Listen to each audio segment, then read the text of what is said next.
Hey everybody, my name is Andrew Davis, and you are watching Conversation in Pop Culture. And yes, I am scandalous like an Ashley. And I want to remind everybody that this episode is brought to you by my good friends at Pocket Jack Comics, and they are coming to a local comic shop near you. And you can right now check out copies of the sexy comics they produce, which is Guinevere and the Divinity Factory and Palace of the Golden Princess at PocketJackComics.com. And if you sign up for my friend Preston's email list, you can get free preview copies of the PDFs, so you actually try it. And those books will be available in March in your local comic shop. So definitely order them in previews and go bug your local comic shop so you could read them. They're great books. I personally love Palace of the Golden Princess. It's a fun D&D book, guys. But I digress because I have with me comic creator, writer, Joshua. And he knows I'm going to get his name wrong. He knows. I purposely didn't even ask him for this because I want to see if I remember it. Pantalleresco? I want to say, or I know I got it wrong. I know. It's a mental Pantalleresco. Ladies and gentlemen, my name is Joshua Pantalleresco. I'm a writer, producer, podcaster, and apparently an illustrator too. I do it all big and small.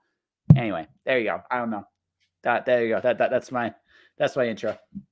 So obviously, I want to talk about a bunch of stuff that you've been doing. I want to talk about your podcast class heavily because I think that's interesting. But we were talking about something off air that I just want to continue here. We're on opposing sides of the Super Bowl. I am rooting for the Chiefs. He's rooting for the 49ers. And it's very interesting. And so it's going to be a good Super Bowl. It's going to be a good Super Bowl. So I'm just going to say this. I'm going to give a shout out to Steph Cannon. Credit to her picking the 49ers. Me and her were talking while the game was going on. Right. And it was actually a lot of respect. I look at it like this: if Detroit loses to the Super Bowl team, the Super Bowl champions, that's as far as champion. And besides, we beat Kansas City, so if we can do it, San Francisco should be able to do it as well. So that's how I look at it. But in all seriousness, like, credit to Kansas City, I did not think they make Baltimore look the way they did. Like, I was stunned by that. Baltimore, run the ball, just run the ball. So I'll one up you. I was shocked about Buffalo. I wasn't. That one I wasn't. Baltimore, but okay, so I truly believe this, like with anything, it's about not beating yourself. And the one thing I will give the Chiefs, and this is the one thing I have to give them head and shoulders props for, they know how to win and they know how to keep their composure. They know how to do it. And so they're playing a lot of teams, and where they're beating these teams, I think from a talent perspective, Buffalo was more talented than them. Baltimore certainly was more talented than them. But, okay, credit first off, they have the greatest quarterback of the current generation, which is Pat Mahomes. Got to give it to him. He's the best.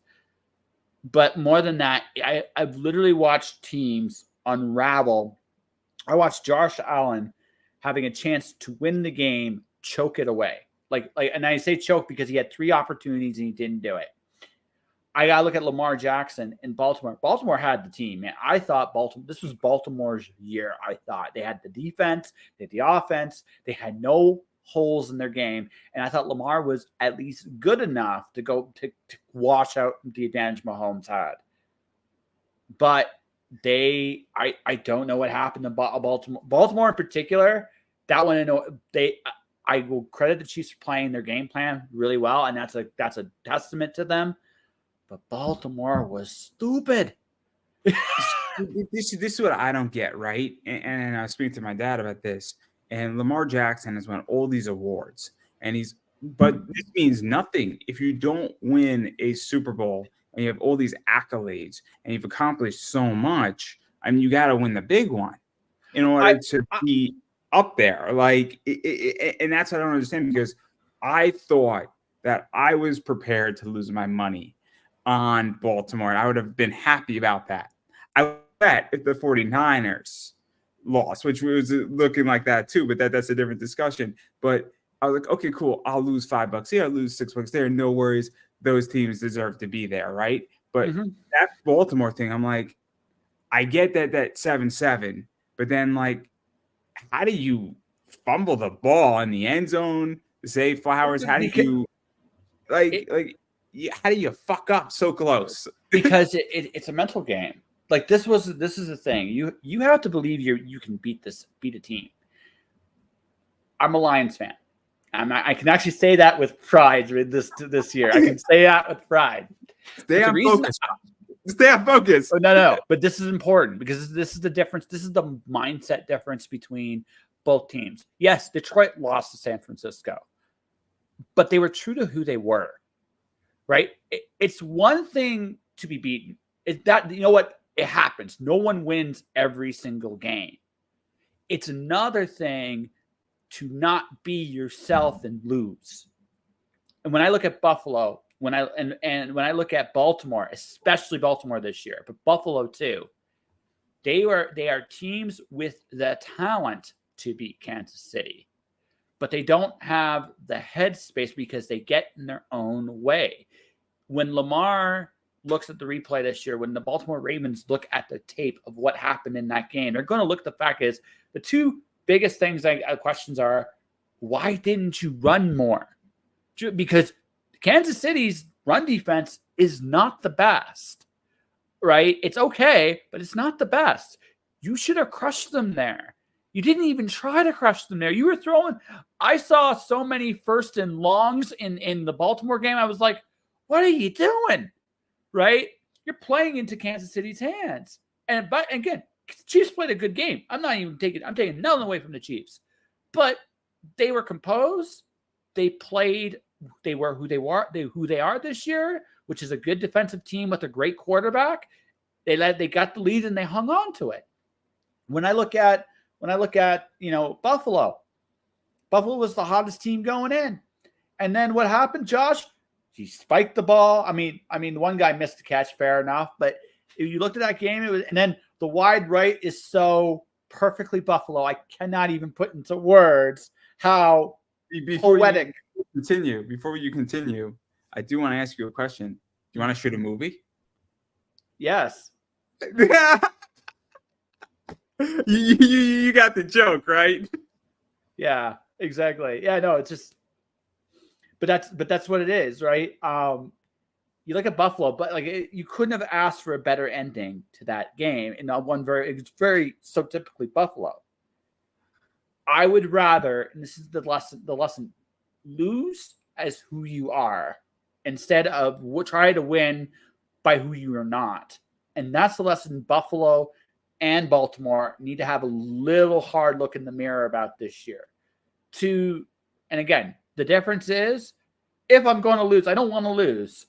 But if I'm going to lose, I would rather lose like how the Lions lost versus how those two teams lost. I actually really enjoy the Lions losing to some degree because, and hear me out, I thought that offside kick was a really good offside kick. And I'm not saying, offside kicks are like 99% of the time they fail. But I thought it was a great offside, or is it offside kick or onside kick? Onside kick, yes. Onside kick. So I sometimes get it confused. But I thought it was a great kick where it didn't go far enough because it was touched, I think, 2 yards short. But it didn't really matter. But I thought it had some bounce to it, and there was a potential that a little bit, it was a long shot, but I thought it was great. I thought they fought to the end, unlike, the Cowboys. Ironically, I actually thought the onside kick was their biggest mistake. That was everything else. And hear me out on this, because of how low percentage an onside kick is, they would have been better off taking the field goal on the first down, right? Not use their timeout and then because they had 3 timeouts with a minute left. They could have used the clock to try to stop San Francisco. The loss would have been a touchdown, but honestly, like the onside kick being such a low percentage thing, if Dan Campbell made, honestly, one mistake, and a lot of people are killing him right now for some of the plays he made, but honest to God, he's true to who he was. He was aggressive. He went for it. It didn't happen. You live by the sword, you die by a sword. Again, I would rather that than not be who you are. That's to the Lions' credit. The only mistake I thought they made was the onside kick. Like, that was the only kind of thing I went, okay, I wouldn't have done that. But honestly, I can't complain about it. They fought their ass off. I cannot fault a team for going all in and doing their best. That's all you can ask. Yeah, see, I think that there are opportunities that they should have taken a field goal, and I think maybe they got a little too aggressive. And so, but they didn't trust their kicker. That's the thing, right? Fair enough. I mean, look, what was it? Tyler Bass missed the field goal as well. Didn't the guy on the lines also miss a field goal? Mm-hmm. Yeah. So, I mean, is the guy on the lines a rookie also, or is it just Tyler Bass? Because Tyler Bass is in his rookie year, I think. It might be a rookie. Like, they just weren't like you could tell they didn't trust their kicker, like, because just who the Lions are and how they always they went for it on fourth down more than any other team. They're an aggressive team. They're a physical team. They're a dominating team. They're used to winning those battles, and this is a credit to San Francisco. San Francisco's the one team in the NFC that goes, I don't think so, and can actually stop them, right? But that's the thing. That's why this matchup, like, I knew this game was going to be a good one. I did not think the Lions would roll over, and they didn't.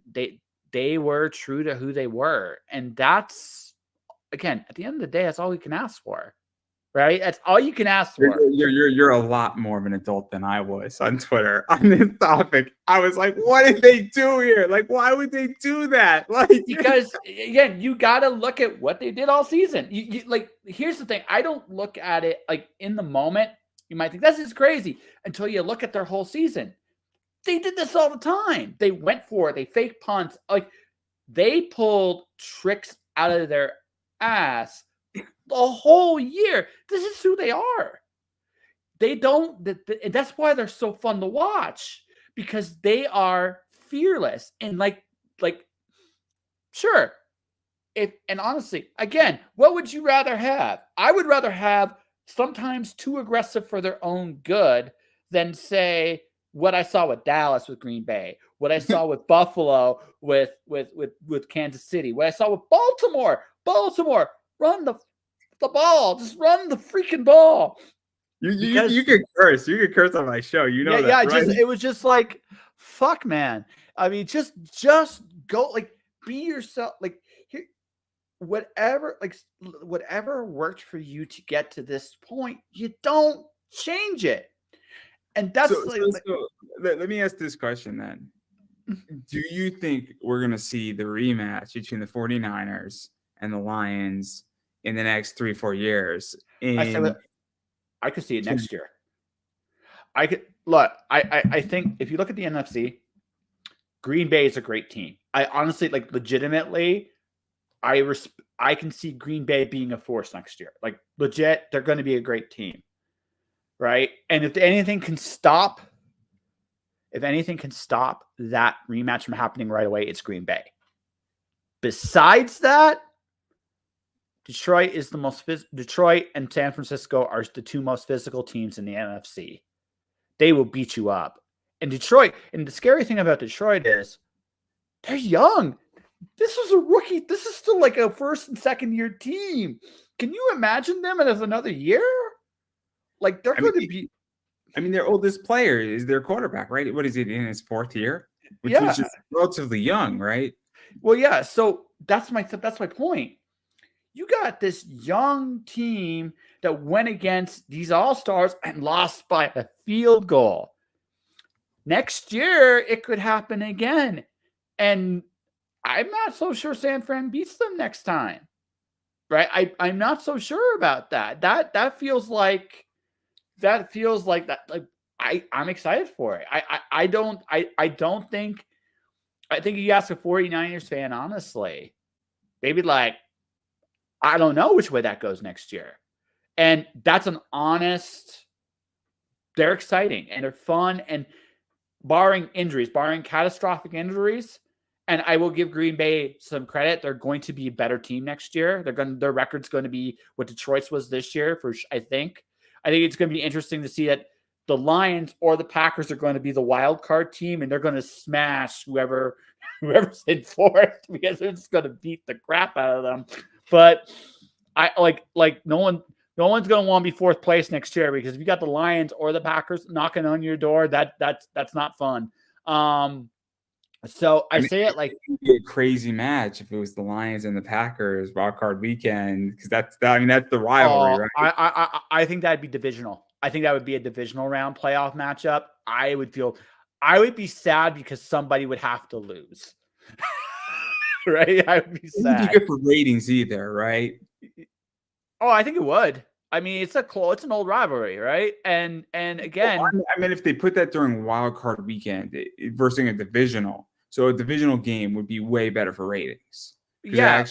Yeah. But I think the way seeding would work, like I'm going to be honest with you. I mean, it's either going to be an NFC East team or an NFC South team that's gonna be the fourth seed. I'm sorry, if it's Detroit or Green Bay in the fifth spot, they're just gonna smash those guys. I'm sorry, that's how I see it. The Rams are going to be good next year too. I cannot overlook the Rams. So these are the four. Those are the four. Like, so San Francisco's still going to be good, regardless whether they win or lose this year. They're going to be a good team. Detroit's going to be good. Green Bay is going to be good. The Rams are going to be good. And Dallas will, at least in the regular season, do okay, I think. So. And the question is that where the Eagles are going to be at, right? Because yeah, I know what happened to the Eagles. I mean, I put money on Tampa Bay. People were like, why are you putting money on Tampa Bay? And I'm like, because the Eagles are a disaster. And they've imploded. Yeah, they did. They imploded. I knew they imploded when they lost to the Giants. I was like, it cost me like $10 because I'm like, it's the New York Giants, and it's the New York Giants, and I'm a Giants fan. I'm like, even I know the Giants are bad. Like, yes. And I was like, how did this happen? Like, this never happens. Like, no, but that's it, right? Like, you look at it and it's like, holy crap, right? But when I watched it, like, it wasn't the fact that they lost to the Giants, it's how they played, and I just knew it's like, okay, they're gonna get in, but I'm not betting. First things first, had a tier that week. It was dead team walk, and it was Philly. It's like, yeah, I'm not betting for them. Not even remotely going to touch that one with a 10-foot pole, because I knew. That game was great. That game bought me like a comic book for $50. That game was yeah, not surprised. I knew Tampa was going to destroy them. And let me explain to you when I bought the book too. See, this gets funny. Right when they got the safety, I bought the book. Yep. It was over. I mean, I couldn't believe what I was watching. I didn't watch that game because I didn't need to. I knew how that was going to go. Right? No, see, it was nice because I think that was Martin Luther King weekend. So I had that Monday off, I think.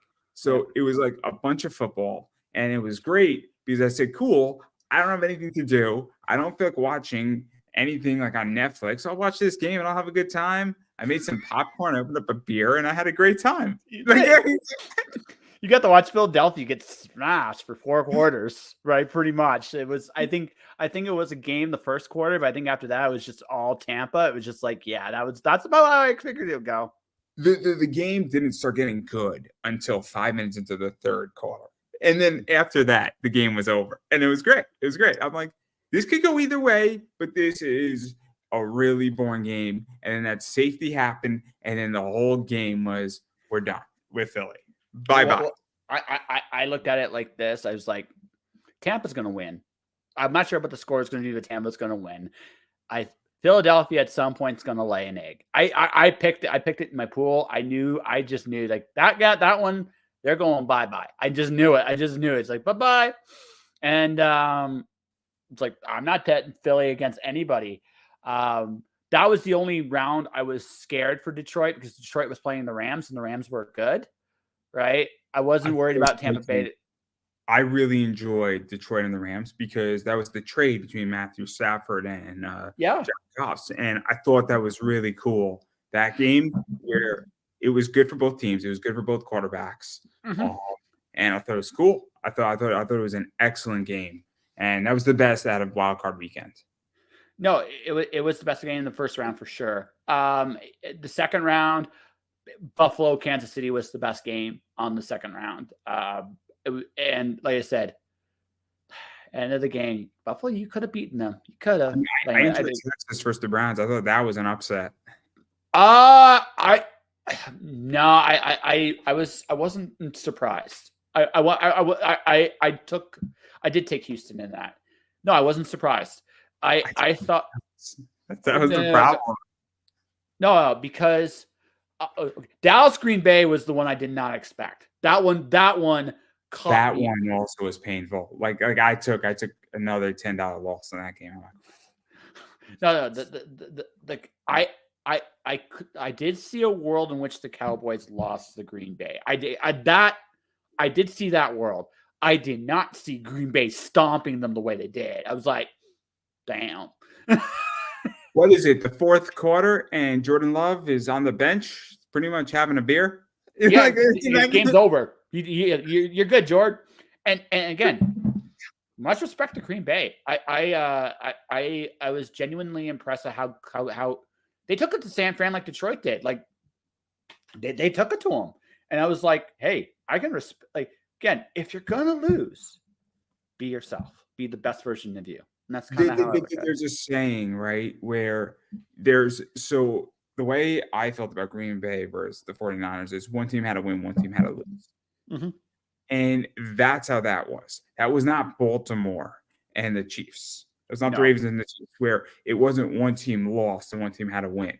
So it wasn't that, right? So like that's how I felt to some degree about Texans versus the Browns. Is one team had to win, one team had to lose. Did the Browns play great? No, but even still, I felt that, you know what is, somebody's got to win here. But that's how the Lions and the 49ers were, is one team had to win, one team had to lose. Yeah, that was pretty much, that was it. It's just like, and hey, credit to the Lions. They got to the NFC Championship game. And hey, they got there before Dallas did. I feel very happy. Right. So obviously I have the Chiefs and the Super Bowl. I think you have the 49ers. I do have the 49ers. I partly I respect, like I said, I said this off the air, I say on the air, Steph Cannon, but I respect a little bit because they did beat us. So I gotta give it to her. But I think this is, for me, this is the way, like, no matter which way the game goes, it's going to come down to this. The team that can get the 10-point, I think it's a 10-point lead, will win this game. Either way. I don't think either team gets really blown out. But what I do think is Kansas City has a hard time scoring over 20 points. And the 49ers have a hard time coming from behind. Say what you will about Detroit and Green Bay. They had to work their asses off for it. I don't think they can do that to Kansas City. I will give the Chiefs plenty of credit for. But where I think the 49ers have a good shot is they are a great running team. And unlike a certain Raven team, I don't think they're going to go away from the run. Right? So if they can open the Chiefs up with the run game, I think they have a good shot. And I think it's possible. I don't think that's an unrealistic thing to say about the 49ers. But again, Chiefs do have Patrick Mahomes. I'll give them that. But I think if it's a running game, it depends on who sets the tone. But I think San Francisco can set a good running game and be very physical with the Chiefs and beat them that way. I take a very, very, very basic approach where I don't know if Brock Purdy knows how to win. And I say this openly, where I don't think he's not proven that he's not a winner. And obviously, you know, the Detroit game, the Green Bay game, I think those were iron sharpening iron to some degree. Because this is how you learn what you're made of, right? Leading a team when you answer 27-0 back and then you take the lead, there's something to be said about that. And that's how a winner should act, right? But I also go to this point saying, Patrick Mahomes has also been in that situation, and he's also done some crazy things, whether by luck or skill or calmness or having the right tools or Andy Reid as the coach, because that's also, I think, a factor. Andy Reid's been around a long time. So that's why I say, look, I just think the combination of Andy Reid and Patrick Mahomes being a little magical wizard here, there, and the guy knows how to win. And so I'm like, this is something that is definitely, I think, in play. At least for me, it is, because I can't discount that Patrick Mahomes has been to 2 Super Bowls. Yeah. I can't discount the fact that he's pulled off some amazing wins. And I think that Tom Brady loss really shifted him and shaped him up and made him a better quarterback.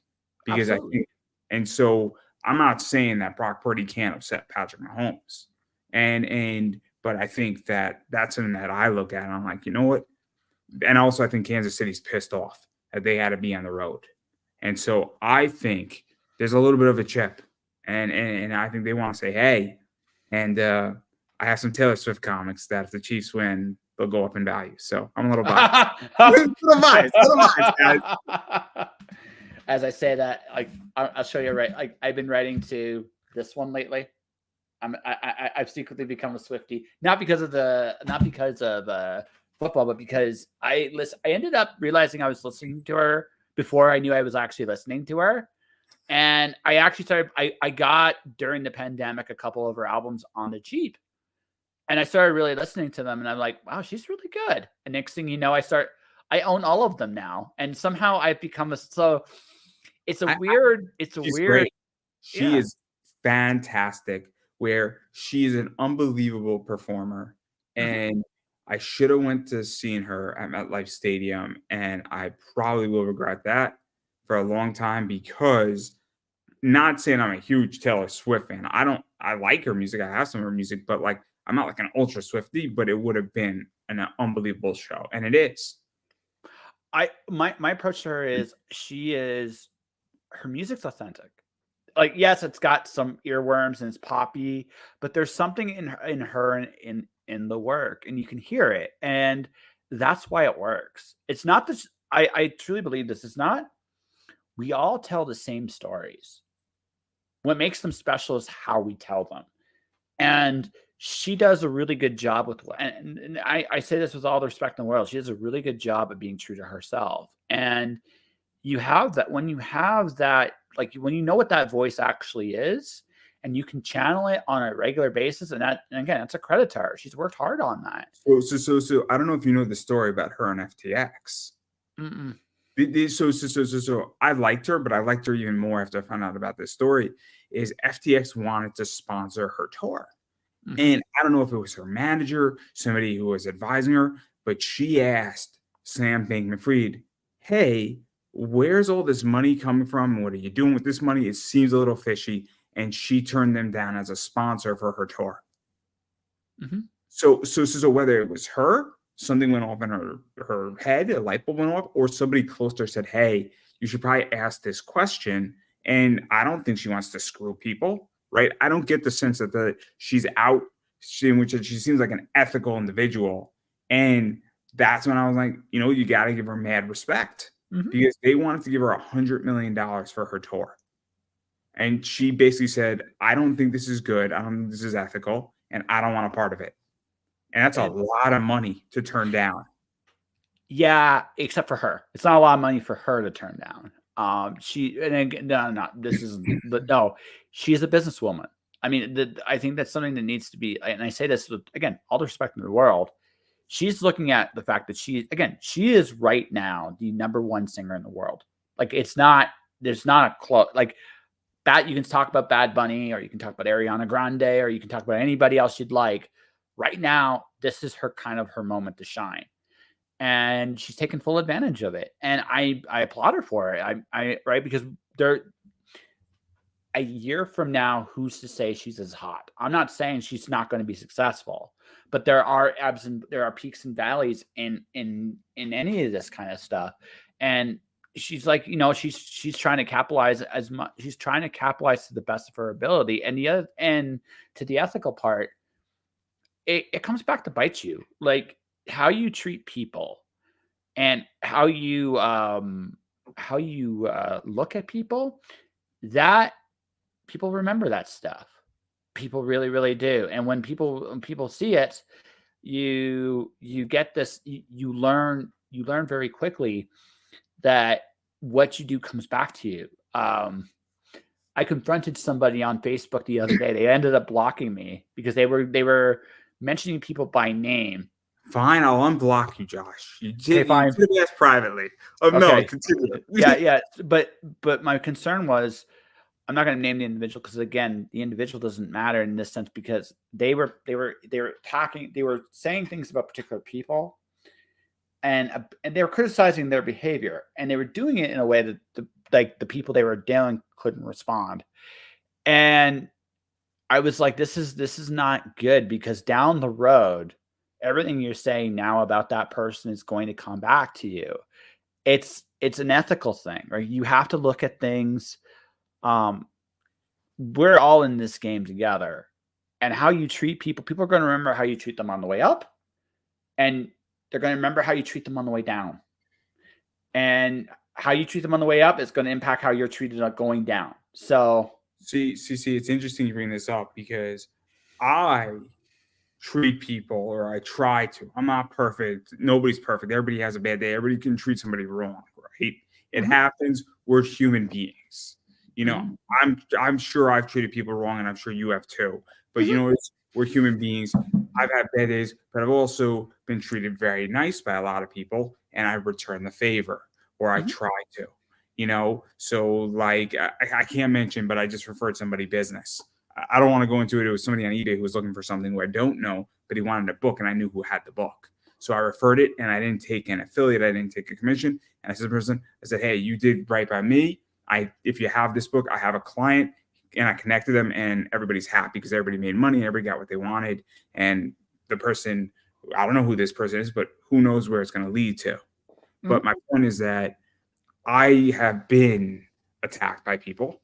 And I was just speaking to somebody, and they said something very similar to me. And I don't want to say who it was, but it's very reassuring to hear that privately and publicly. Because when you're getting attacked and you're on the other end of those negative criticisms, it's an insane position to be in. I apparently, someone had did something about me over the summer last year, and I didn't even pay attention. Like I had a buddy of mine on, came on one of my shows, and we just talked, and he mentioned something off the air, and it was like, oh, I had no idea this was going on.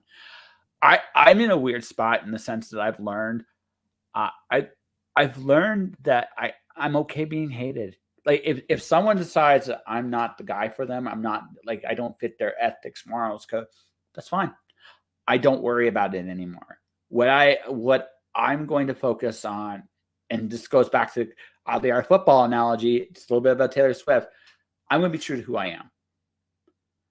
And I'm going to let that be me. And if people decide that they like me, wonderful. I hope so. But if they don't, if they don't like what I stand for, they think I'm putting myself into, that's fine too. I'm not worried anymore about what I say it like this. I want people to think well of me, but I can't control it. So I don't really worry about it anymore. And if people want to attack me, I'm going to I look at it like this. It's free advertising. Thank you. And that's how I look at it. So when I got attacked, and it was a 53-minute public attack, the only thing I cared about was, we have mutual friends, and how is that going to affect my business with those people? Because I had wholesale relationships with certain people. Turns out there was nothing affected. But I thought at the time that there might be a problem here. So let me short my protections, and those people I was doing business with, who I still do business with them. So nothing happened. But that's the only thought that went through my head is this going to create a business problem that's going to cost me money? And I don't think that's an illogical position. Maybe it is. I don't know. But a little bit. Let me give you some thoughts here. I've pissed a lot of people off in my time. I have. Just being myself. And what I've learned in the process is you can't make everybody happy. And let's say you did lose money. Let's hypothetically say you lost money. the thing you gotta ask yourself is this, okay? Was I the bad guy or was it the experience? And there's a difference between it. Like sometimes, like if you did something incredibly stupid, and we have all done some incredibly stupid things, but if you didn't all the time, but if you didn't handle it in a good way once these things came out, and if someone said, "I don't want to do business with you," that's fair. That's fine. That's fair. But if you're just being yourself, just being who you are, and it's just the experience, it didn't work out, whatever the case may be, and someone takes that opportunity to walk away from you, let them go. Because honestly, at some point you wouldn't be doing business with them anyway. And I would rather find the people that are more suited to me than someone who's not really in my corner. So I don't want to go too much into the details of it because the thing that I did nothing about the issue and I ignored it, but it was in the back of my head saying, is this going to affect it? And what did I do? I didn't talk to the person I was doing business for like 30 days. I let everything cool down and I let another problem take center stage. And guess what? There's no consequences. And I have good relationships with everybody but the individual who I wasn't doing business with in the first place. So legitimately nothing happened. But my point is that I was concerned over X because I never dealt with anything like this before to this level. And so, but going back but I agree where I'm going to run my show my way. And if somebody doesn't like my show, guess what? You don't have to watch it.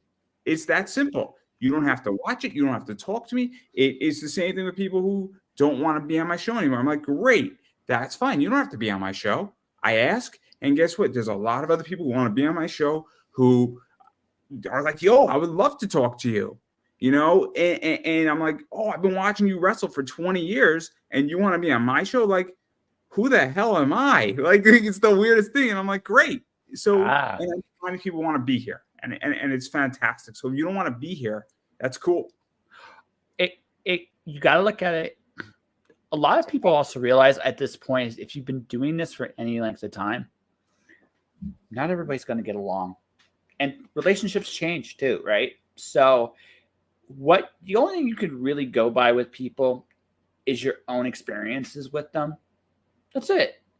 Like what you realize if you do this long enough, you realize that a lot of what people think about people, unless it's their own experience, they don't really know these people, right? And that's the thing. Now, if someone I know and care about tells me, "Hey, I had this experience with this person," I do keep that in the back of my mind.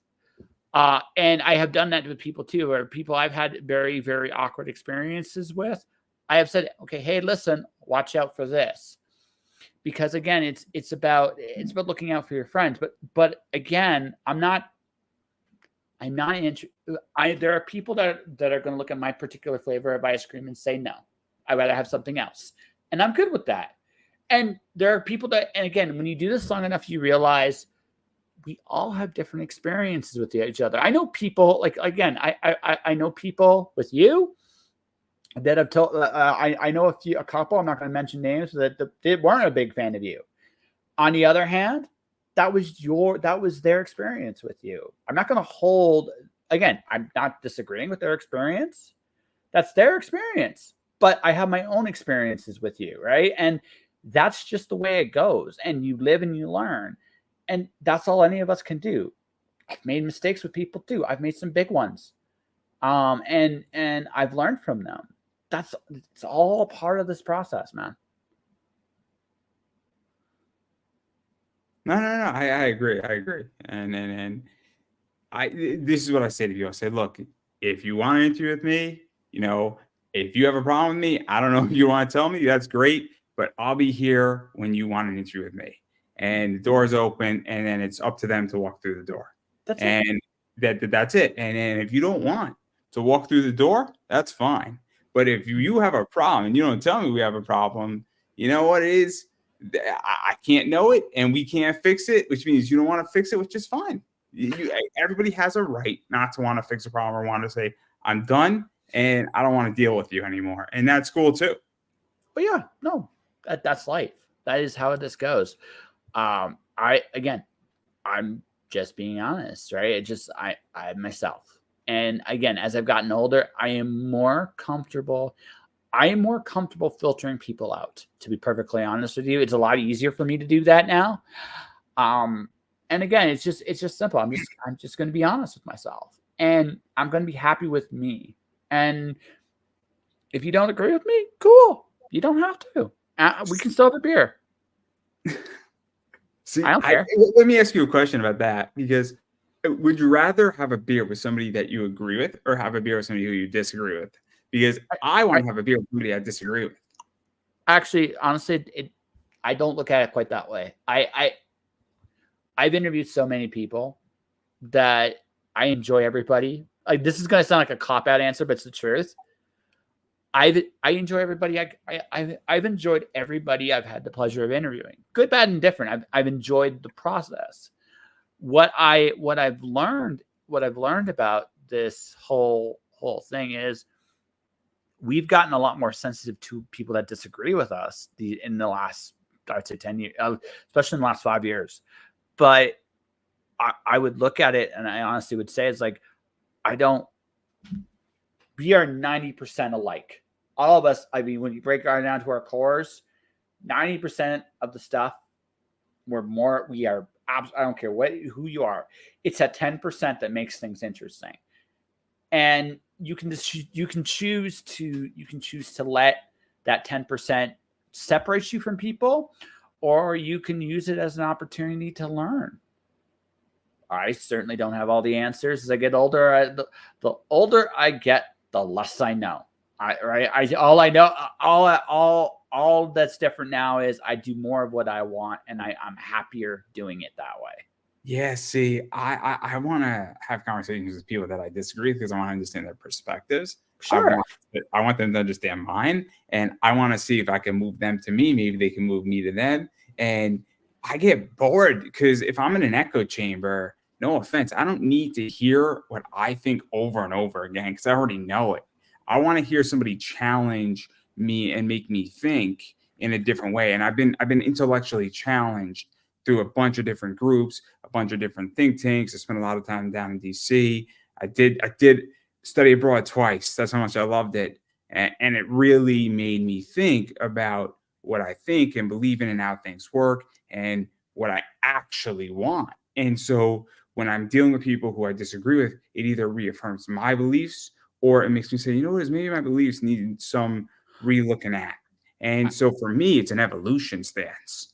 And so that's why I want to have a beer with somebody I disagree with more so than somebody I agree with. I can point at the other end of that spectrum too. It's nice and reassuring. Sometimes you feel like you're the crazy one in the world, and the world is saying you're wrong about everything. And then sometimes you'll have a beer with somebody who's thinking the exact same things you are, and something that's not like it. That's a nice feeling too. I think it depends on when you get that. I remember right in the pandemic when we started going completely batshit on the vax mandates up here. I thought it was going crazy. And then one of my shows, it was a drink and draw episode. It was what I needed. It was just what I needed. It doesn't mean she saw things the way I saw it, but some of the things she was saying was just what I was feeling at that moment in time. And it was comforting. I love being challenged too. I like seeing things differently. I like observing things. I like the fact that the world is bigger than me, and I love that there's a diversity of opinions out there. I don't need to be the end all be all. Lord knows there's a lot I don't get right. But the thing is like for me, I've done so many of these interviews now that I try to just take people as they present themselves. If I respect you, I will call you out on what I think you're doing, or what I think needs to be. That's why I did what I did, and it got blocked by this one individual because it's like, dude, I don't think this is right. And apparently he didn't take it very well, and that's totally fine. But I at least confronted him with something I felt, and that if I care enough for you to do that,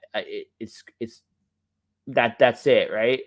But by and large, look, there are people who see the world completely different than I do, and I love that exists. it would not be a healthy world if it was a giant echo chamber. No. I mean, look, me and my friends agree politically. We're on polar sides, and we have long discussions, but we can still be friends. Sure. And we're mature enough. But then there's other people who disagree with me completely. We can't be friends, and I don't think it's me. In which that I don't, maybe it is, I don't know, but I don't think it's me. I'm like, look, I see your point, I respect your point, I disagree with your point, and that's that. But and then they're like, well, you think this, and I can't believe in you, and you think that, and I'm like, okay, I don't know what to say to make you feel better. Did you want to pet my dog? Like, I have a King Charles Cavalier Spaniel, she's adorable. Like, would that make you feel better? And like, but it is what it is. But I think it's really interesting because, I mean, you talk about what you needed during the pandemic. I started doing this stuff during the pandemic. Because and so I didn't feel comfortable with all the craziness going on in the world, being in DC, being at a work, to necessarily venture out and be like, I'm going to go explore DC with this crazy virus that we know nothing about out there. So I'm going to go out, once a week, go grocery shopping, maybe go to Starbucks once a week, maybe stock in what I need. And I spent a lot of time in my apartment. But when I started doing interviews, I was socializing. And it wasn't political. We didn't speak about it. I just wanted to say, cool, who can I speak to in comics? And who can I help when people are getting fucked?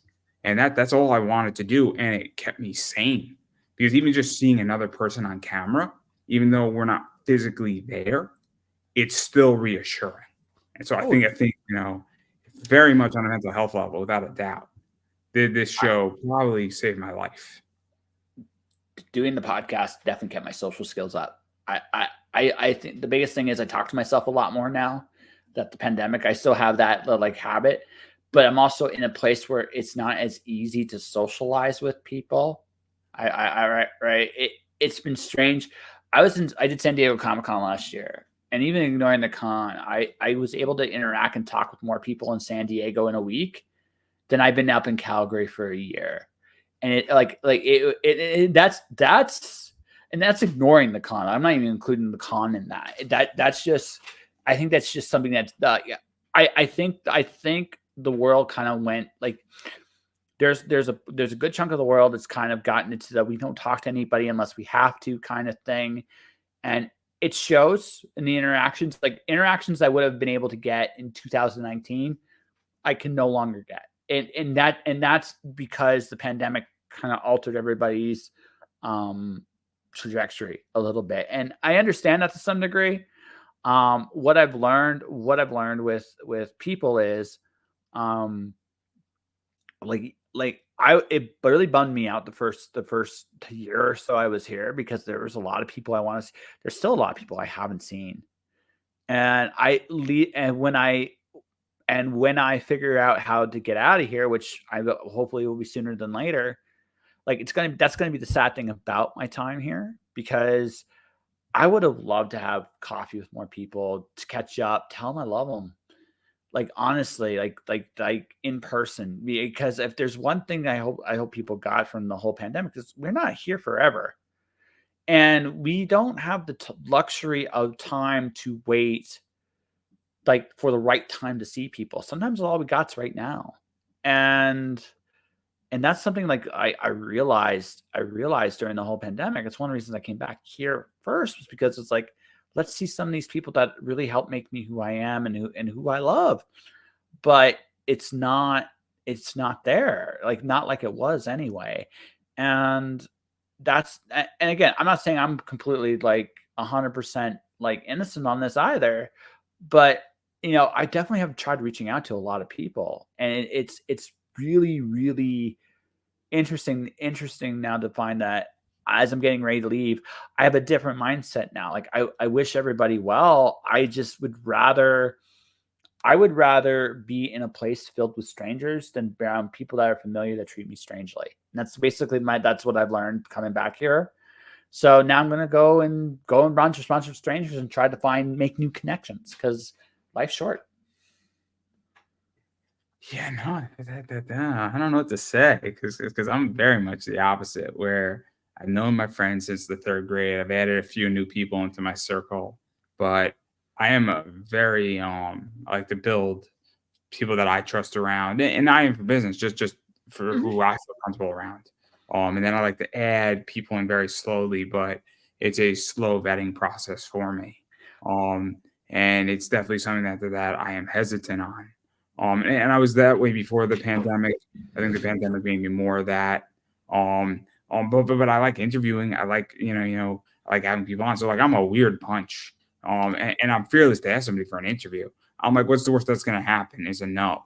And it's kind of interesting. And then, I went through a whole online dating thing, and that was a disaster. Just because So I have a theory. I have a theory about you. let me tell you the benefit of how the only good thing that came out of this is that I read Dune out of this whole thing, where she wanted me to read Dune. She read Ender's Game. I read Dune, and then we had a 3-hour discussion on it. And I enjoyed the first Dune book, but Mhm. I didn't get much through the second.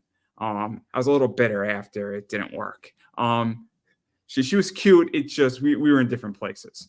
Mhm. But anyway, but I thought it was a net positive nonetheless. Sure. But continue. So, okay, I think part of the difference here is upbringing. I moved around a lot as a kid. So I didn't have, I mean, I had places where I stayed for a few years here and there, but I didn't grow up in one area for too long. And so what it forced me to do is it forced me to put myself out there with people all the time. And I think people that, and this is just my guess with you, is you were able to relatively grow up in the same area, give or take, right? And I grew up legitly from first grade through 12th in the same school district. mhm, And nothing majorly changed. And obviously, you go to college, you start all new. Um, sure, when you go when I went and moved down to DC for 20 years, again, you start all new. But those were it's different when you're an adult and you do that versus when you're 7. yeah. So I've been doing it my pretty much my whole life. So I look at it as an opportunity because I realize, again, I have a slightly different perspective because I realize how precious our time. The odds of us having, like, we only have so many conversations together. We only have so many touch time to be together. This is how life works. Life pushes us in so many different directions. And I get that too. Like no one owes you anything. But what I realized in this time, and then during this time, and at least now that I've gotten into middle age, is I have to accept the fact that, A, like, again, the world's a little different, and B, like, the people that I knew are not the same people anymore. And that's not a good or a bad thing. It just is. In your case, I think again, the benefit of growing up in a space for a long period of time is you get to grow up with people, right? You get to grow up with people. You get to be familiar with a bunch of people. And so what happens there, I think, is you get accustomed to a certain amount of people. And then anybody new that comes in, you're like, I'm not so sure about this, because you've had to some degree, the luxury, but also just the nature of where you live, of having a whole bunch of people you've grown up with. I have always traveled, right? I'm a wanderer, and I think and again, it's just something that's just by nature I have. So I, I don't, I'm eager to meet and embrace new people all the time because I think people are infinitely fascinating. You, and I'm willing to take those risks. You, because of how you grew up, and I think there's a lot more benefits to how you grew up than what I got. But one of the things is, um, but you're slower to trust because you have a bunch of people you're familiar with. So you had those changes happen to you at a much slower pace. So you're like, I'm not so sure I want to jump into this. And I don't think that's a bad thing. I just think that that's just the nature. Like if I have kids, I'm not going to want them to move around like I did. Right. Right. I may have them travel, but I may not want them to move around like I did because I don't want, I would rather they grow up with a group of people they know and love and can form their bonds with and keep them. Now, the world might put them in a zillion different directions, but at least for their childhood, it's just like, okay, this is what you got, you know? No. You're always insightful. I mean, you know, it's also adding components into the group. So me and my friends, there's three of us that are still we see each other once a month. And so we put in a lot of work to maintain the friendship. One of them is still where we grew up, which is about 50 miles away. And then the other two, they're twins. They're about 20 miles away from where I am. So we meet up somewhere that's close to all of us. And then obviously other components have been brought in, but the components, and I say my other friends from college, some of their friends from college have been brought into this group. It's obviously vetted and everybody kind of knows the tune and everybody fits in. And sometimes people don't. And it creates like awkwardness. And it's hard because we got a bunch of kids who are nerds who were watching Star Wars and Star Trek, not getting shoved in a locker. There's so many communal bonds, and a bunch of my friends from college have similar experiences. So it's like they get a nerd joke immediately. And like it's hard to explain where it feels comforting and safe. Yes. And that's what it is. And it's nice because the world's a crazy place. And even after COVID, it's just nice that I feel that, you know, as a man with a disability, if I'm stumbling, nobody's going to point it out and nobody's going to think anything less because it's safe. And it sounds weird, but it's just that like these people know me forever. And so I don't feel I have to put up guards and defenses. Yeah. And when you're my age, you don't have time for that shit. Like, what I mean by that is like, you just don't tell, like, guards, defenses, I'm me. You're going to love me. You're going to hate. You're going to love me. You're going to not. I don't care. At this point in my life, I am who I am. I just see it like that more because, again, this is just a difference. I've never had the luxury to be comfortable in the way you're comfortable. Right. And I don't, this isn't a knock. I mean, I think growing up, It's a shot. I don't mind. yeah, no, I don't. It's not a shot. I think a lot of people would give her that. It's nice to kind of have something that's at your own pace, or feels like at a pace you can handle, right? And again, I understand that to some degree, right? I don't like you bring other people into your life. It's complicated because where do they fit? What do you do? Do you want to have time for that kind of thing?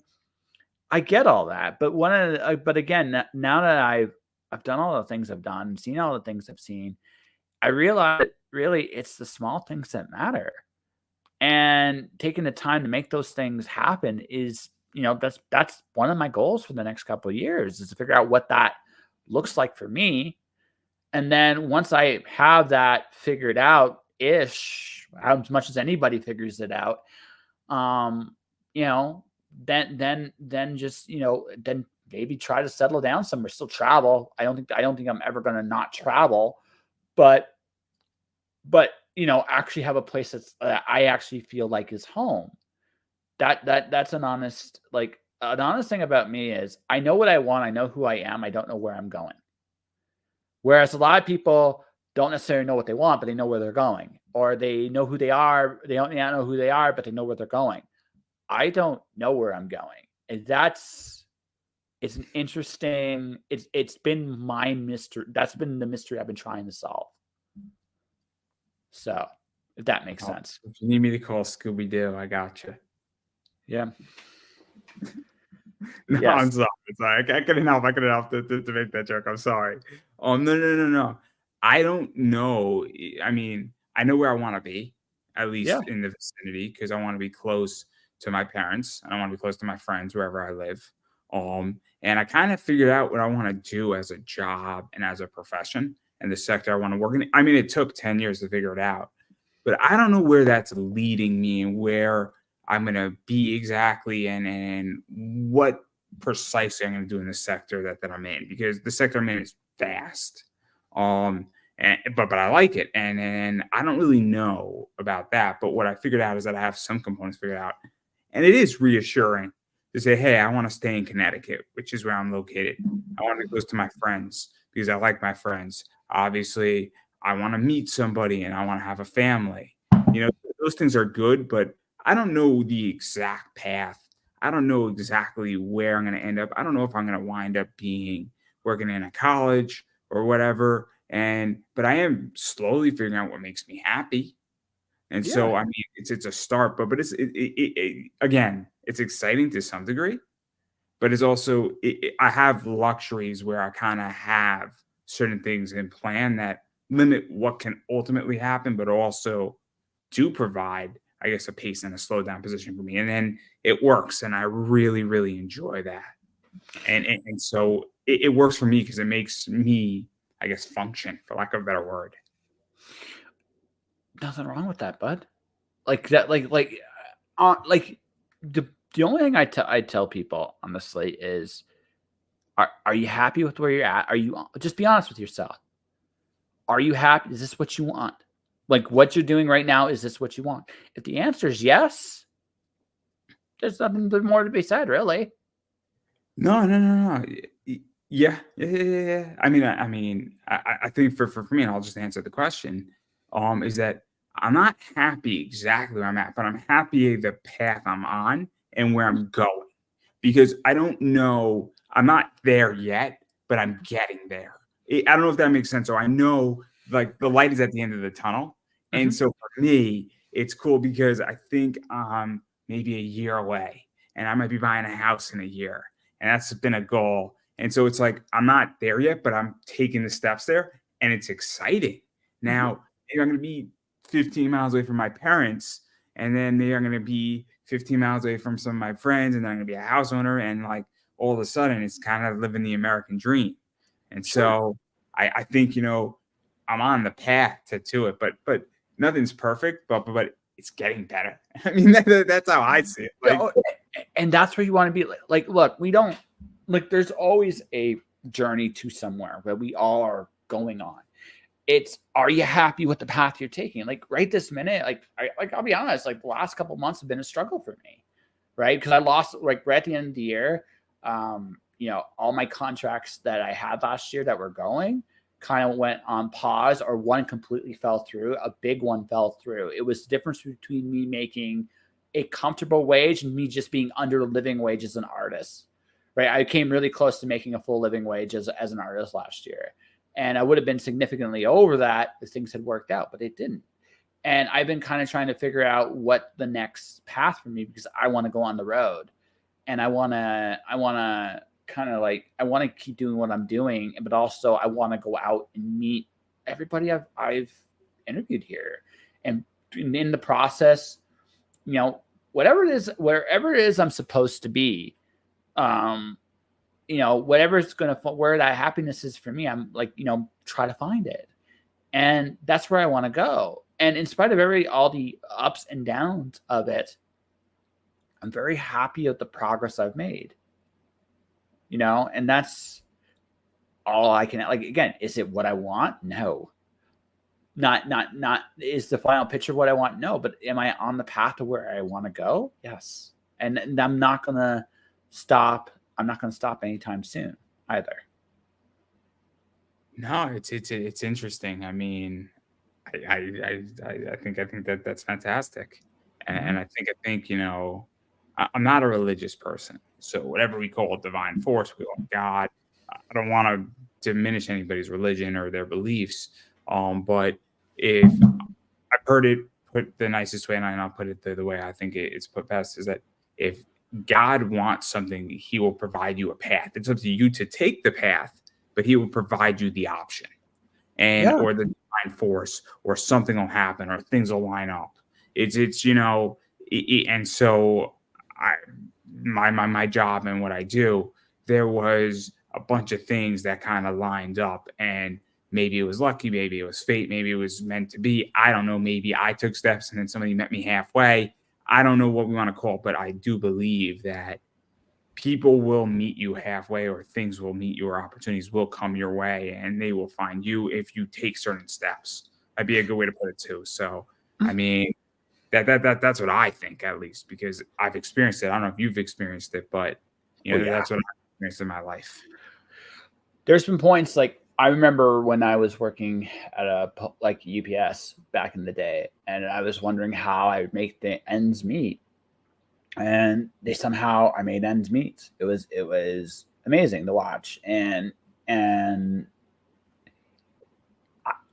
I have found that when I've wanted to accomplish something, like fixing my teeth, the top here, I had very busted teeth, and I remember the year, like there was a moment I was like, okay, I'm ready to actually go on the road to fix my teeth. It took 6 months, but I got there. I legitimately got there, and that was not something I ever expected. Now the next step is, okay, I think I'm ready to go on the road. I don't care what that looks like anymore. I'm ready to go. I'm ready to go out there. I'm ready to see it. So now I got to figure out how to make that work. And I don't have all the answers right this minute on how I'm going to make that work. But I do know that it's going to work. And I do know that when I go out there, things will kind of fall into place. Maybe I get my ass kicked a little bit. Wouldn't be the first time, but maybe I get my ass kicked a little bit. But at the same point, I'm not afraid. And if you can eliminate your fear of the unknown, like if you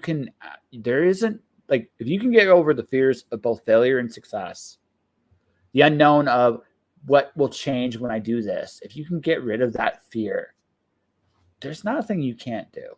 I honestly believe that. I feel you on that. It took me 13 years to get over a fear. 13 years. And it's a pretty big one. And it was actually done last year. And my fear cup is filled up for at least another year. I think I did a pretty big pass on it. I was terrified to correct the surgery when I was 17. It took me 13 years to get over it. And you talk about finding the path and even fixing your teeth. So I decided to go on that path. And the day I go on that path, I'm also on the path to find a job and get hired. I get hired on the way to the surgeon, who says yes. And the only easiest decision I made that day was going to Dunkin' Donuts before I got any of this news. And I got a bacon wrap, like egg wrap, and I got my sweet tea with liquid sugar, and it was raspberry, like shots in there, 4 of those. And it was the best, easiest decision, because here I am, and they're offering me a job, offering me more than what I asked for. And then I'm like, great. I don't even have time to process this. And then my surgeon's like, yeah, we could do this like in a week if you want. And I'm like, what? And it's just one of those things where it's just like 15 roads where it's just like, here you go. And I'm like, great. And meanwhile, I had a $20,000 grant to go back to school to further my education on the table too, all within the same week. And I'm like, really? Wow. Yeah. Really? Just like you guys couldn't do this for me like 6 months ago? Like, really? Like, because you weren't ready for it 6 months ago. You weren't. You were scared. So when I fixed the teeth, it wasn't so much that I was okay. So this might be different than what it was for you, because I get the feeling for you it was something you've dealt with your whole life. My teeth was something that happened as a result. I ended up working for somebody. I'm not going to mention them on air. It didn't work very well. It wasn't just that. There's a lot of things, but my teeth paid a huge price for that whole experience. I nearly died. I was grateful I survived.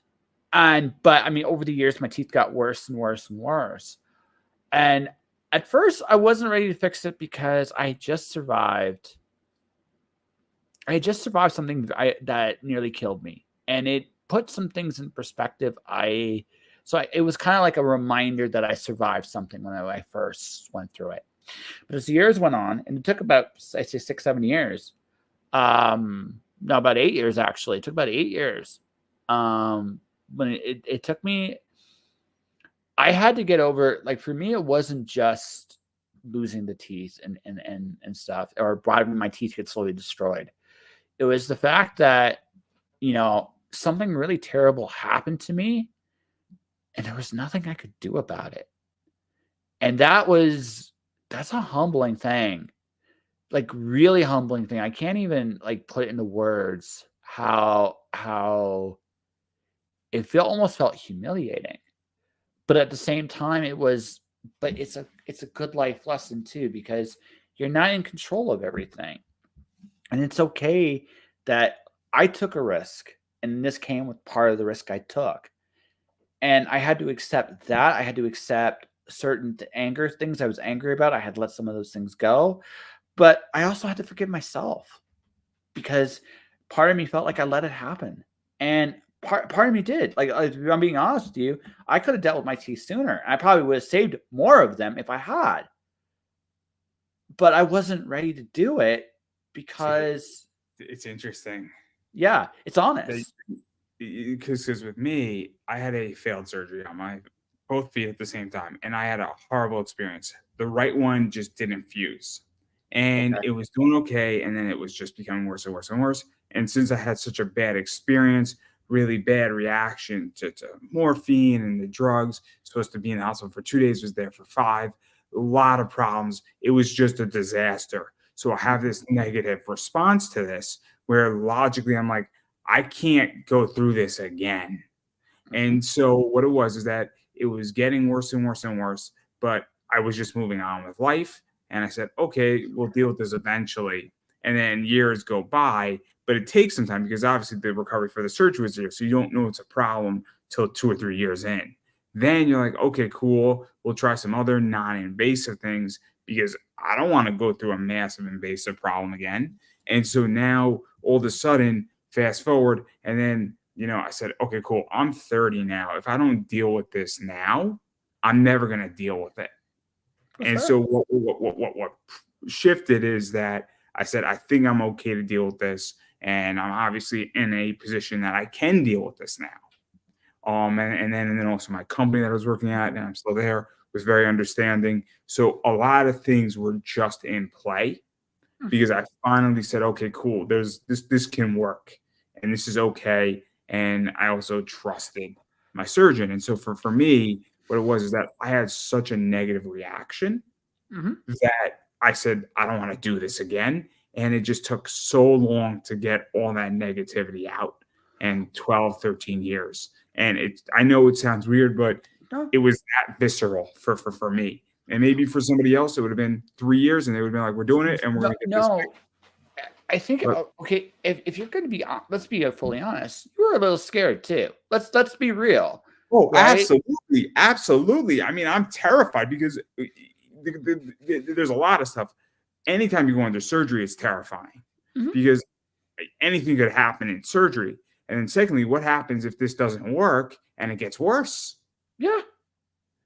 And I know what my life and my foot, I can function, but what happens if I can't function? Mhm. Then what happens? What if it's incurable? Like there's all this stuff that goes on, and that's the issue. And I'm very honest about it. And it's that, and then it's also like, what does the recovery look like? Is the PT and the backside is going to be just as bad as it was when I was 17? Mhm. And it wasn't, but I didn't know, and I can't know. And also, what if it hadn't worked again? Like like it's a risk. And you had already been burned once. Like I think that's the other thing about this. Like you got burned the first time. You thought that your problems were going to go away the first time. They didn't. So you're like, well, what? I mean, there's a part of you that's like, what's the point of going back, right? But there's another part of you that's like, I got to deal with this.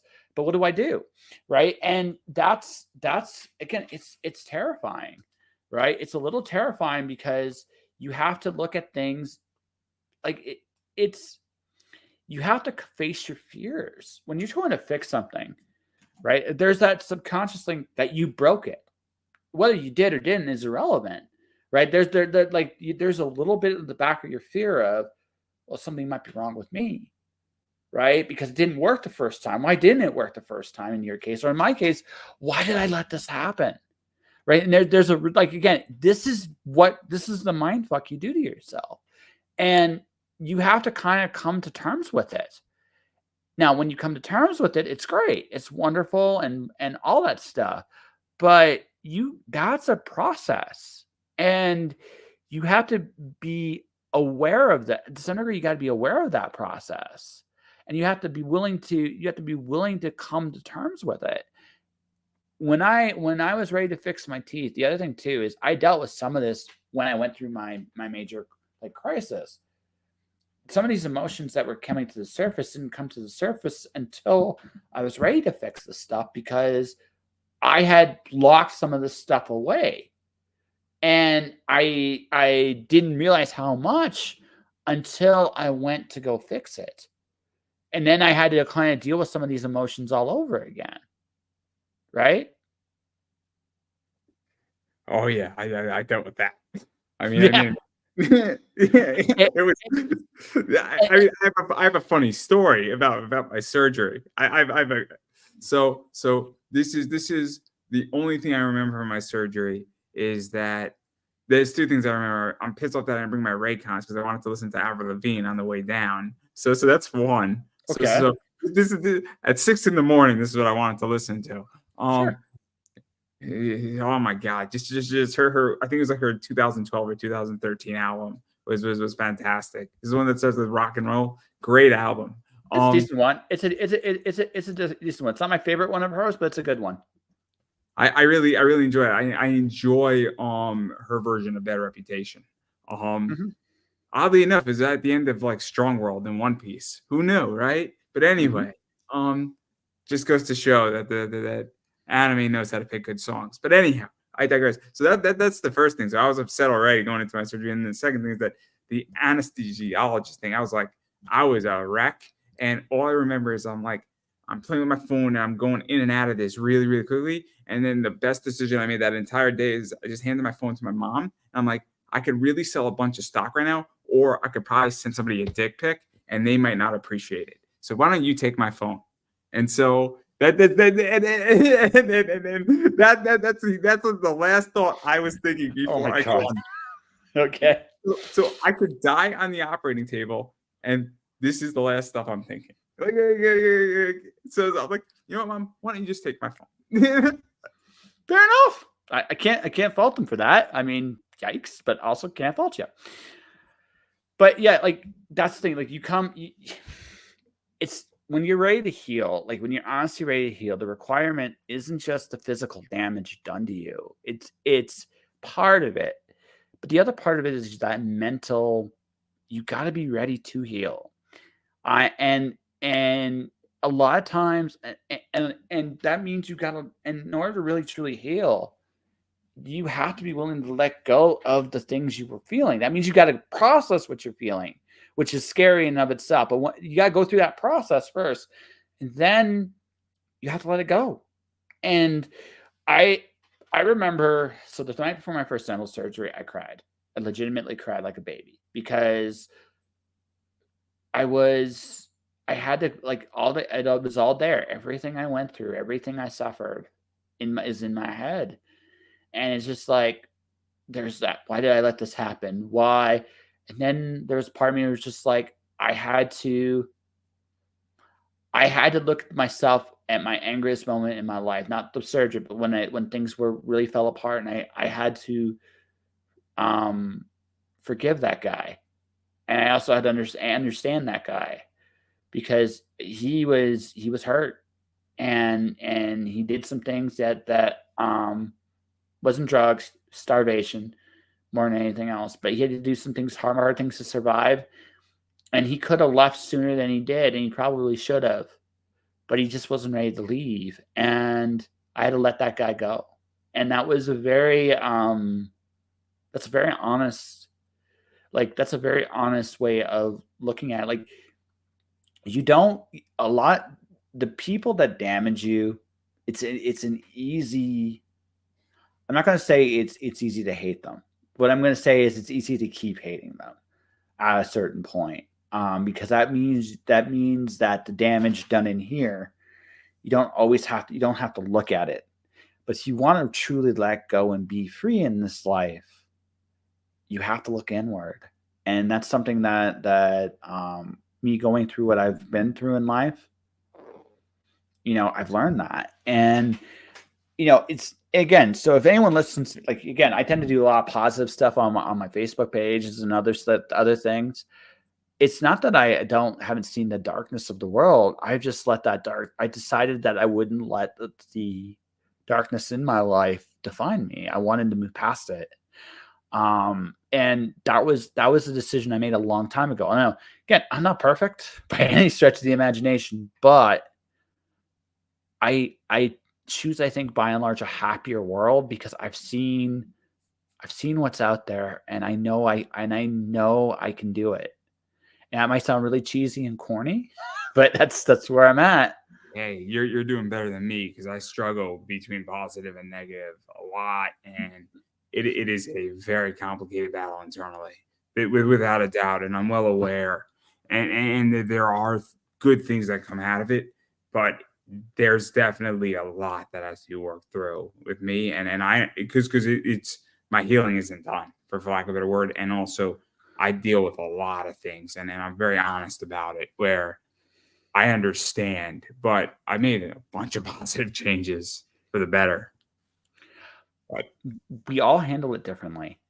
I'm not saying, again, going back to something I said earlier, there's no wrong way of doing something, really. It's about being honest with what you're doing to yourself and to yourself in the process, right? You don't need to find my answer. It can be yours, and that's fine too. It's more about just being honest with who you are in this moment. If you can do that, you're not bad. You're not doing bad, right? You can look at a situation and swear at it. It's fine. I understand. I really do. Right? It's just you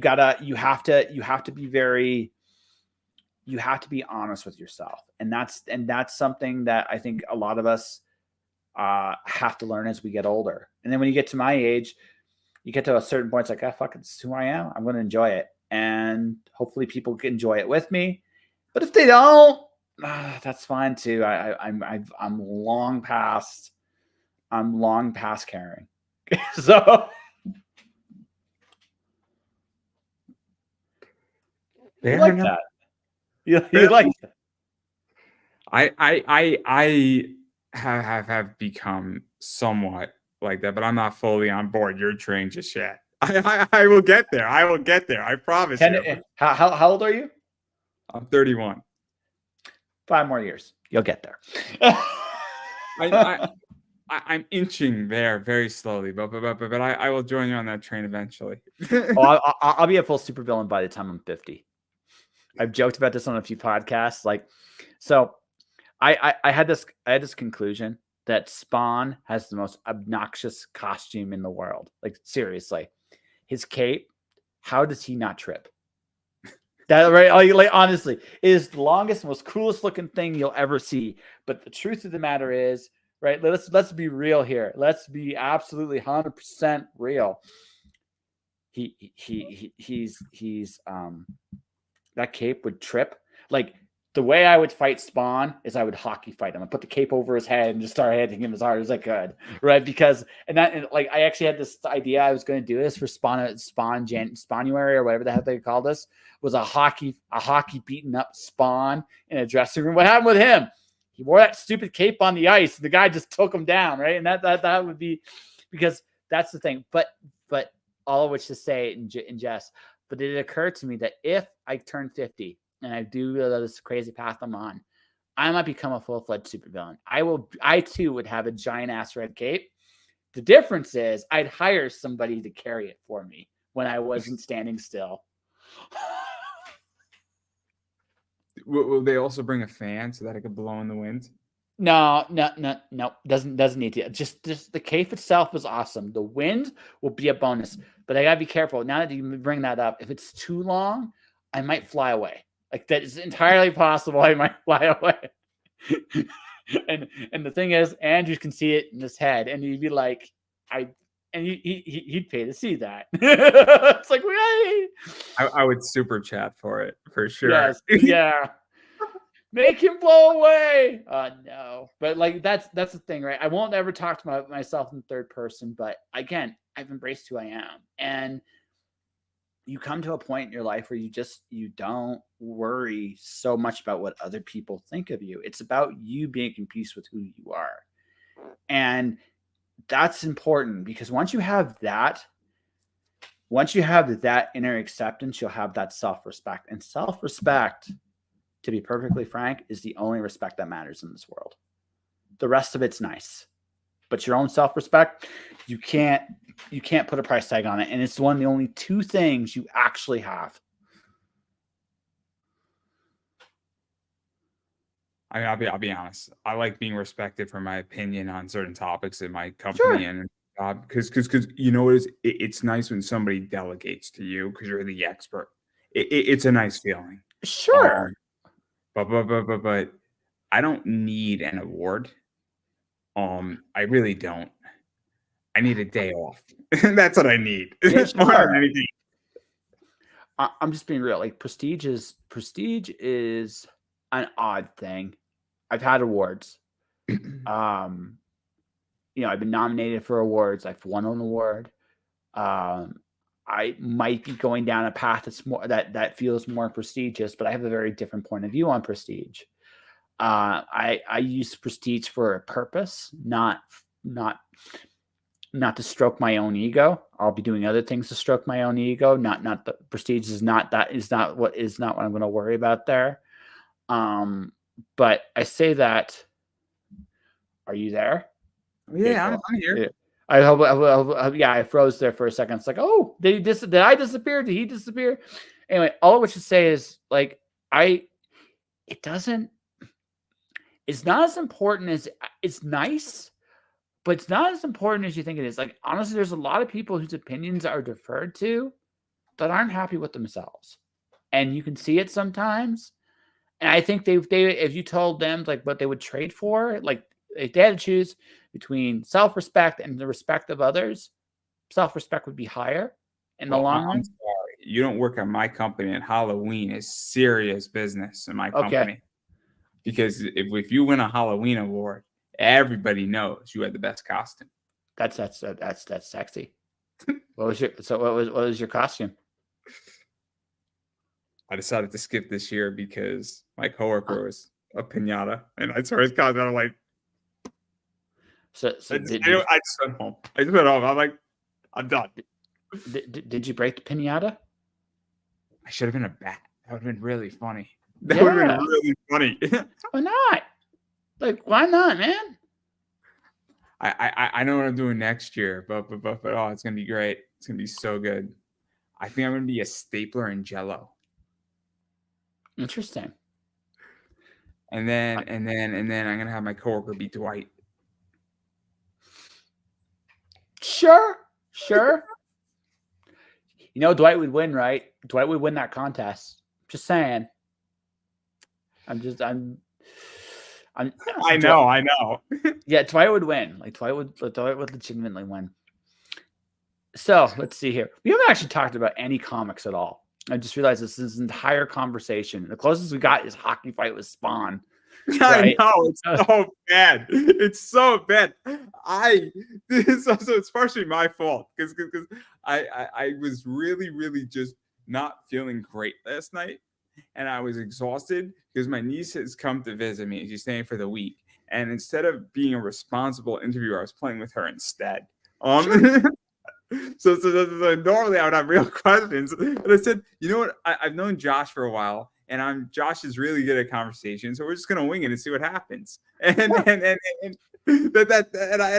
I don't think I made a bad call. Maybe I did. No. I mean, if anyone's still listening at this point, they had a good conversation about self-respect and dealing with your inner demons.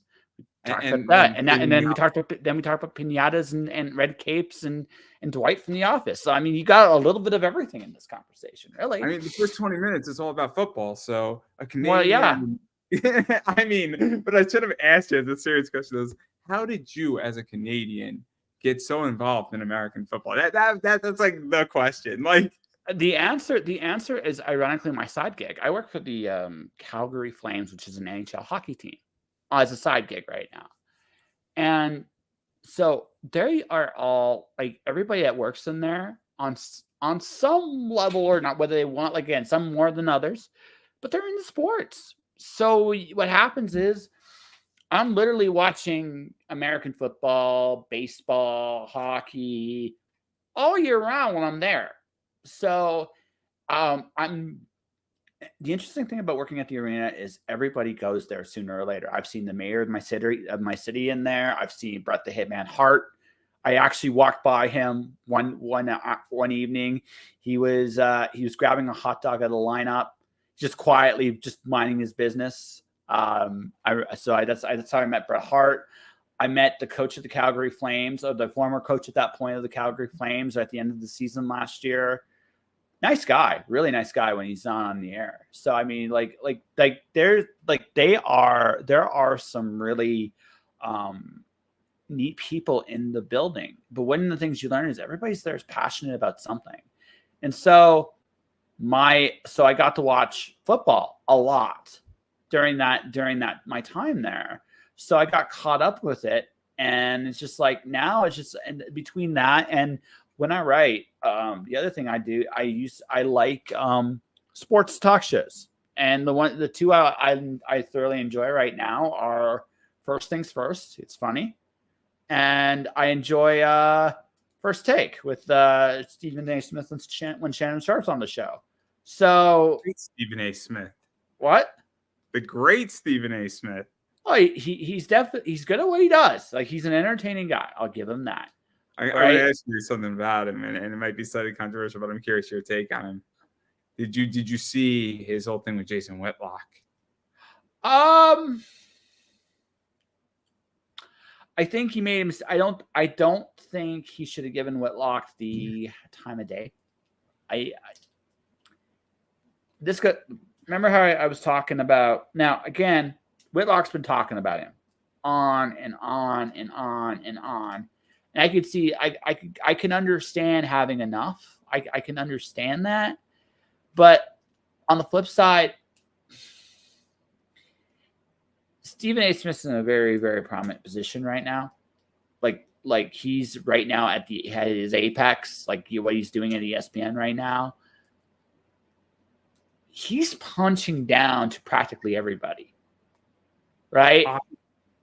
I don't know if you saw Jason Whitlock on Megyn Kelly. And the reason why I bring this up is that thing looked just, and I don't mean to sound like a dick when I say it, but it looked like a cowering kitten. Sure.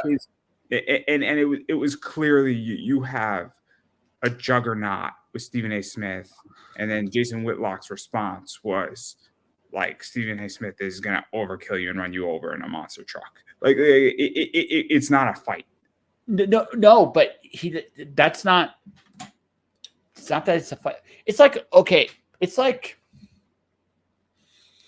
this isn't like when Eminem and Machine Gun Kelly did their thing a few years back. Machine Gun Kelly knew he was going to get killed. There was a certain bravado with what he did that I appreciated in the moment. Then Eminem fired back and just showed like there's levels to this, right? So, that part of it, I kind of understand. I think the big difference is Whitlock is he was on Fox and then he disappeared. And I mean, he's not the only guy that's disappeared from Fox, but he's probably the biggest name that disappeared there. And he's now somewhere, like, he's kind of in his own obscurity, right? He's not quite Marcellus Wiley, who's kind of in his own space on purpose. He feels like it's a little bit different. So he's attacking a guy.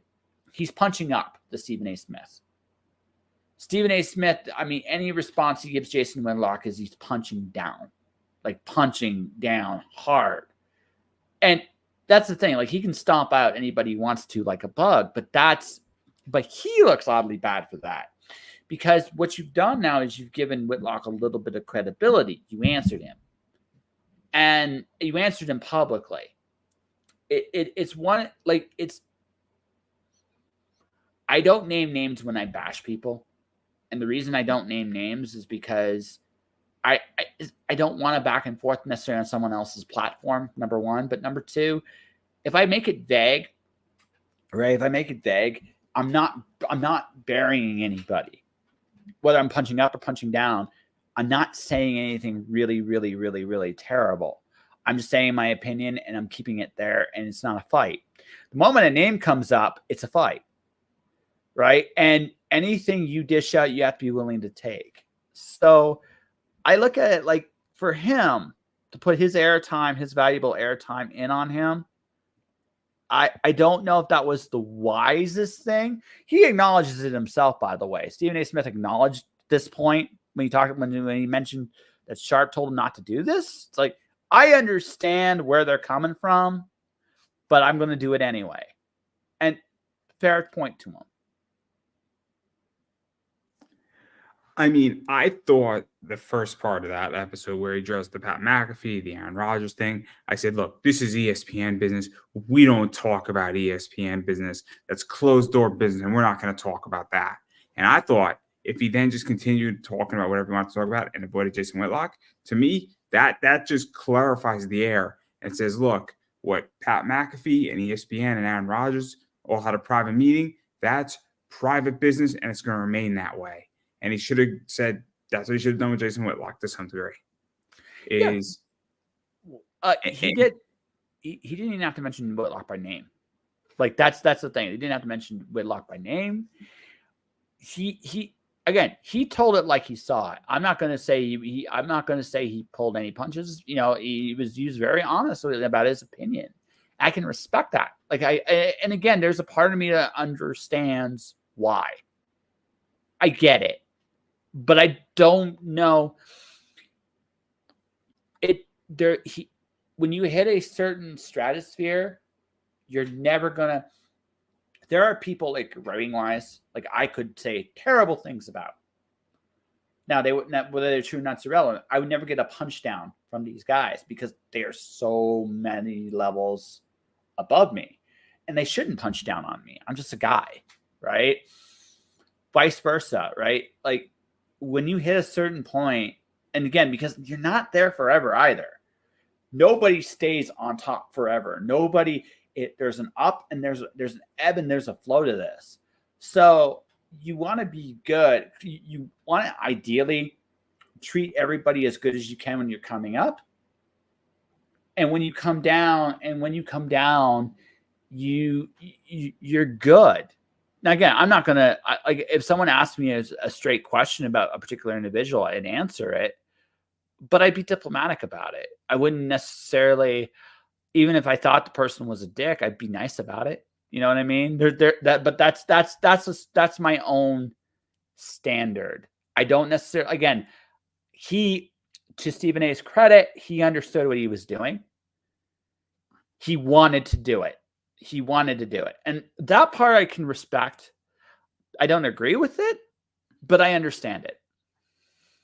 I watched it and I'm like, man, this is brewed for a long time. And I'm not saying, I don't think I've ever seen Stephen A. Smith that angry and that just like, I'm just getting it off. Like it felt like I saw it and I watched it and it looked like he lost weight during that whole 40 minutes on his podcast.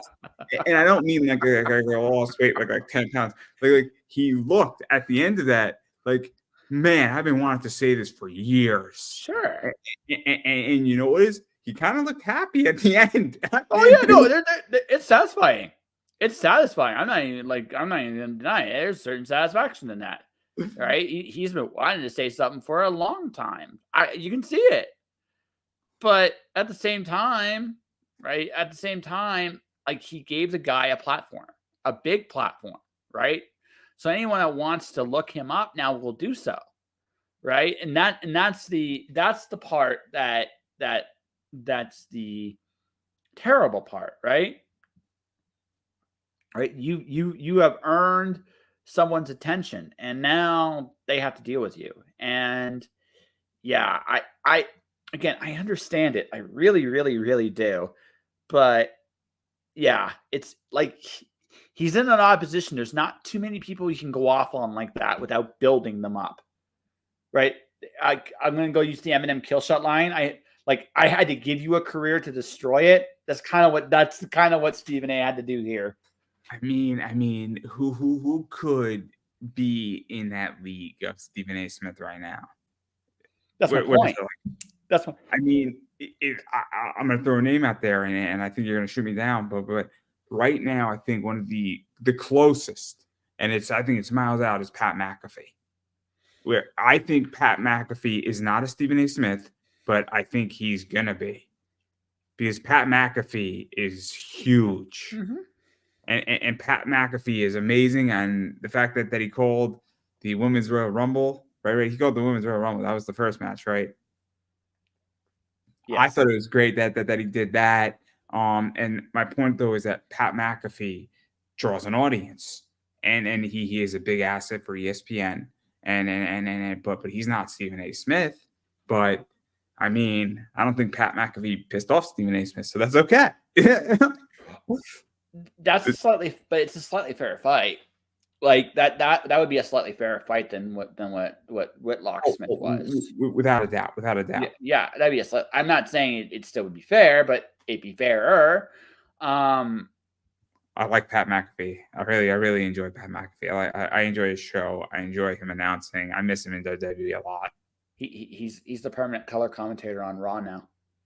Is he really? Yes, he is. Yes, well, now I don't miss him so much because he's back. You can check him out. Yeah, you can check him out. Again, I mean that must have happened just recently, right? It was just Monday. Yeah, so I've been not watching Monday Night Raw, but maybe I'll watch Monday Night Raw through WrestleMania. Wrestling's in a good space right now. I will say that.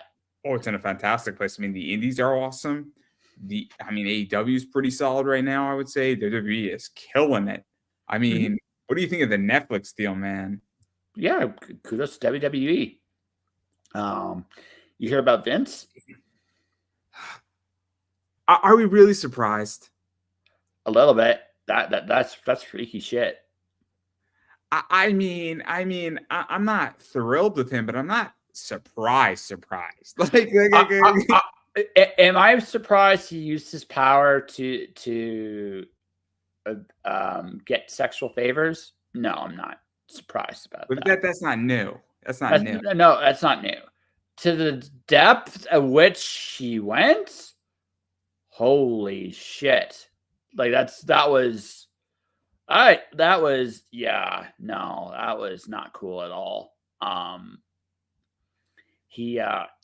man. That was I read some of that stuff and it was just like this. Some of that stuff's just fucking disgusting, is what it is. It's just like wow, right?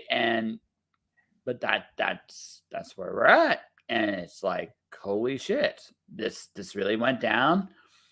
No, they had to get rid of him, and I wouldn't be surprised. If more people aren't on the chopping block to getting fired. Like honestly, I could see it. I mean, I didn't read much of it, so I'm just gonna say straight up, folks. Lawsuit you can look at online if you really want to. It is not for the faint of heart. Some of the shit he made that woman do is just downright degrading. Like it was beyond belief. Again, I'm not surprised. Like it's because when I knew he stepped down the first time, Vince is insane. Obviously, I mean there are problems, and it's not a surprise. I mean maybe it's shocking. Maybe I haven't read it, but I'll take your word that it's pretty disgusting. Oh, unbelievably disgusting. I'm not even like, I'm just being real. It's disgusting as fuck.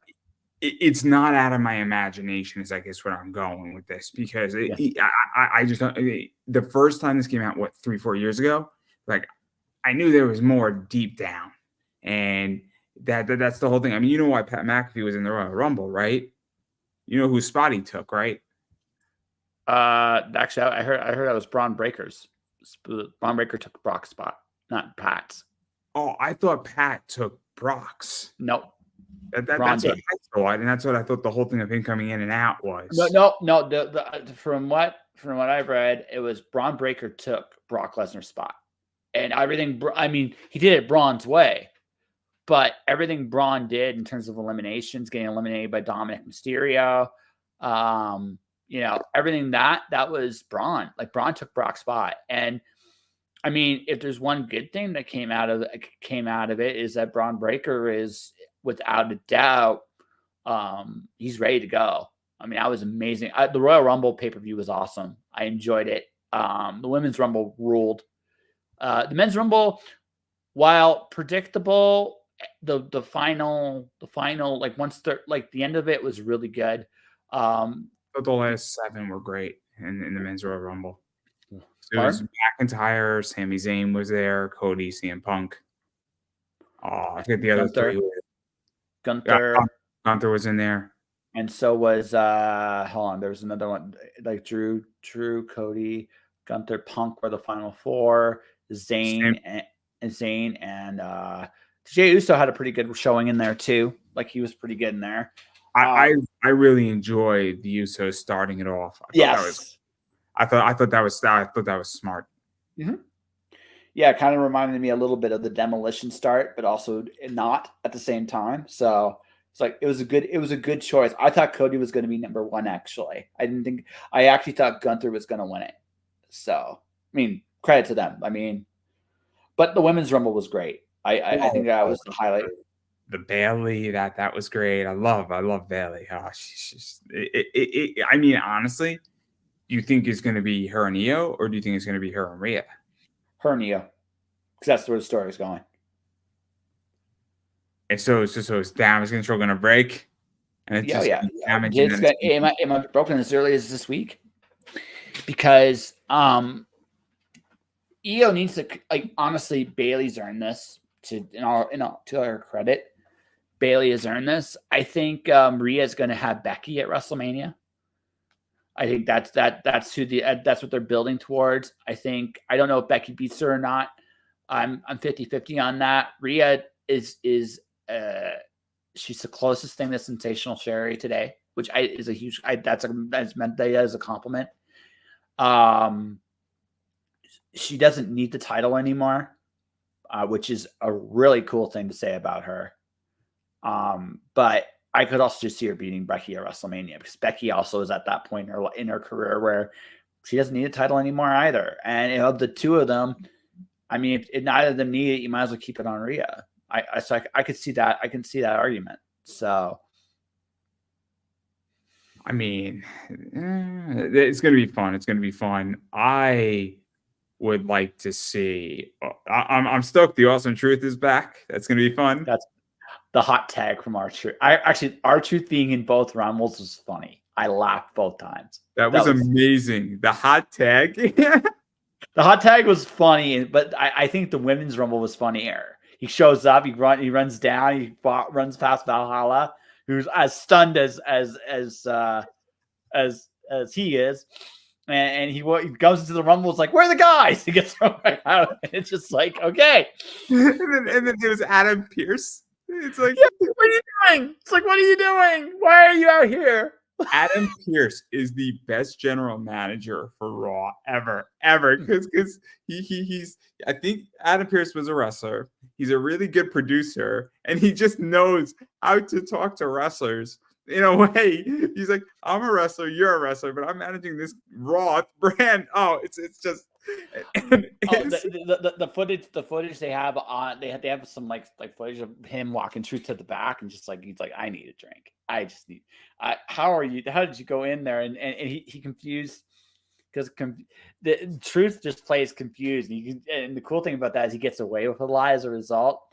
But yeah, no, I've enjoyed R-Truth and the Judgment Day stuff. It's been fun to watch, and we're a family. We're a family. I think it's hilarious. I think it's legitimately hilarious to watch. Watch just Truth and them go at it. It's just like, okay, you're so confused, but you're so damn funny that Does this mean Miz is now a face? He's been a face. Fizz has been a face since he fought Gunther. Like I've known the Miz has been a really good performer since AJ Styles debuted. Like I that's when I really hit me how good Miz really was. And it was just like, wow. I didn't think about it until I watched AJ's debut. And I just saw that how they work together, and just something just clicked. Like, no, he's actually he's underrated. I enjoyed the Gunther and him were such an interesting contrast. And the thing is, Miz has been around a long time, and he's a good heel, but he's really respected. And because he's been there since like 2005. I mean, it's crazy. And the guy's never been injured. You never really know. So I mean, now again, is he going to be known for his work in the ring? Probably not. And it's a little bit of shame because he's better than people I think realize. But as a character and just the body of work he's put in, you got to respect the guy. Like again, I've said this on other shows and on wrestling shows. I said WWE would be in trouble if they lost the Miz. And I've said it because people don't realize that he fills a lot of gears, and he is a big chain where you don't know what you're missing until he's not there. He's the most versatile guy on that roster. He can be a comedic heel. He can be a serious heel. He can be a main event guy. He can be the opening match. He can be the guy in the middle. And he's good. I'm not going to say he's great, but he's good in every role. A guy like that is incredibly hard to find. Like he is probably the best heel the last 20 years, probably. And it's not even close because he can get that reaction. I mean, my favorite thing wasn't even in the ring. So they did tribute for the troops. And so a guy's son who's a soldier comes up and he says, "Who's your favorite wrestler?" He's like, "Kofi Kingston." He's like, "Okay, who's your second favorite wrestler?" And then he's like, "John Cena." He says, "If you don't say my name this third time, I'm going to rip up this autograph." And then the guy says, "You're my least favorite wrestler." And the Miz just gets up and walks away. But like, it's amazing because he knows how to play to that kid, and this is caught. And it sounds, but that's wrestling. And that's when I understood when I saw that clip. And that's maybe like 10 years ago. I'm like, this wrestler is an unbelievable performer because he knows his presence. And anybody should be like The Miz if you're a wrestler. Like he understands how to stay in character and connect. And it's amazing. The key word is connect. He knows how to do that really, really well. And his passion is undeniable. Like I learned The Miz was good when he fought AJ Styles. I actually became a bit of a fan of his when he did that Daniel Bryan interview on Talking Smack. Because that was genuine passion. And I realized at that moment that, you know what? Who I think are the good guys and who I think are the not so good guys, I may not really know what the hell I'm talking about. And because, again, when you have a guy that passionate, you have to respect that. Right? So I have to ask this question. So obviously, I don't really care about Elimination Chamber. It'll be fun to watch, but it's cool. I think it's down in Australia, so that's cool. I'm glad they're going down under. That's kind of a nice thing. But I mean, I want to see the Awesome Truth versus the Judgment Day at Mania. That's what I want to see. It'll happen. Watch Monday. Watch Monday. That's what I'm gonna say. Cause next Monday? No, watch Monday. That's what I'm gonna say. Watch last on Monday's Raw. You'll see what I mean. Yeah, I know. They laid out truth. It was terrible, and then Miz saved truth. Mm-hmm. So Elimination Table is going to be Awesome Truth versus Dominic and JD. That's what's going to be. And then Mania will be Finn and Damian Priest versus Truth and Miz. That's what's going to be. That's how it's going to. That's what I think is going to happen. I think Gunther is going to challenge Rollins at WrestleMania. I think that's where you go with him because Brock's plans with Brock are on hold probably forever, and Punk is not going. Is Punk seriously injured, or is that a? No, it's in. He's done at least for the next 6 months. I will honestly be shocked if we see Punk in WWE again.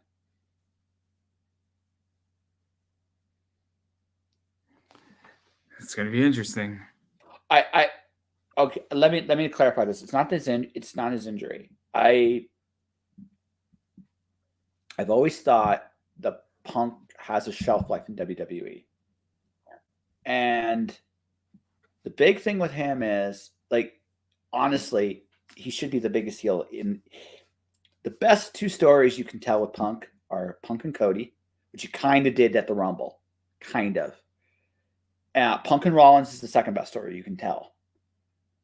After that, I don't know what you do with them. They don't need them. And I say this. I used to be a big Punk fan. I lost a lot of respect for him with all the AEW stuff a little bit. But more than that, like, it's funny. Cody was dead on with a lot of things he said. Punk talked a big game, but at the end of the day, he's back where he was 10 years ago. So I don't know. I mean, there's some things you could definitely do with him. I don't think he's necessarily. I think he's a great performer, but I also don't know how long before he either mentally implodes again, and he's had 3 major injuries in the last 3 years. So I'm like, weirdly enough, I think his time's nearly up. Like, I think the best you can do with him is make him a part-time performer, get some few dream matches in. I think that's that's the best way to use him. But I also wouldn't be shocked if he doesn't come back. Yeah, I don't know, man. I don't know what they're gonna do with him. I mean, look, again, I think as far as TKO and WWE are concerned, the real play is his merch, and that'll last for a year because selling best in the world T-shirts is what is really, or doing 2 or 3 or 4 T-shirts and kind of running it like a John Cena T-shirt, and that's, I mean, as far as money, that's what I would do if I was running that company. Because that's the value of him, right? It's a legacy, and you could sell a lot of merch. And then he shows up, and then, yeah, maybe get a few matches, get a few positions in there, have some fun, and have him in R-Truth main event Monday Night Raw. That's all you need. R-Truth's cool right now, but this is the thing, okay? WWE is on the hottest run they've been in since the Attitude Era. I would argue that this is probably the best era in wrestling ever.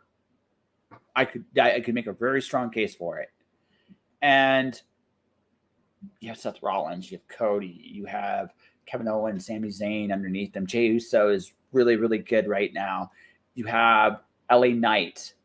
And these are the Randy Orton. Okay, so you got 7 guys that you could put into the main event anytime you wanted to.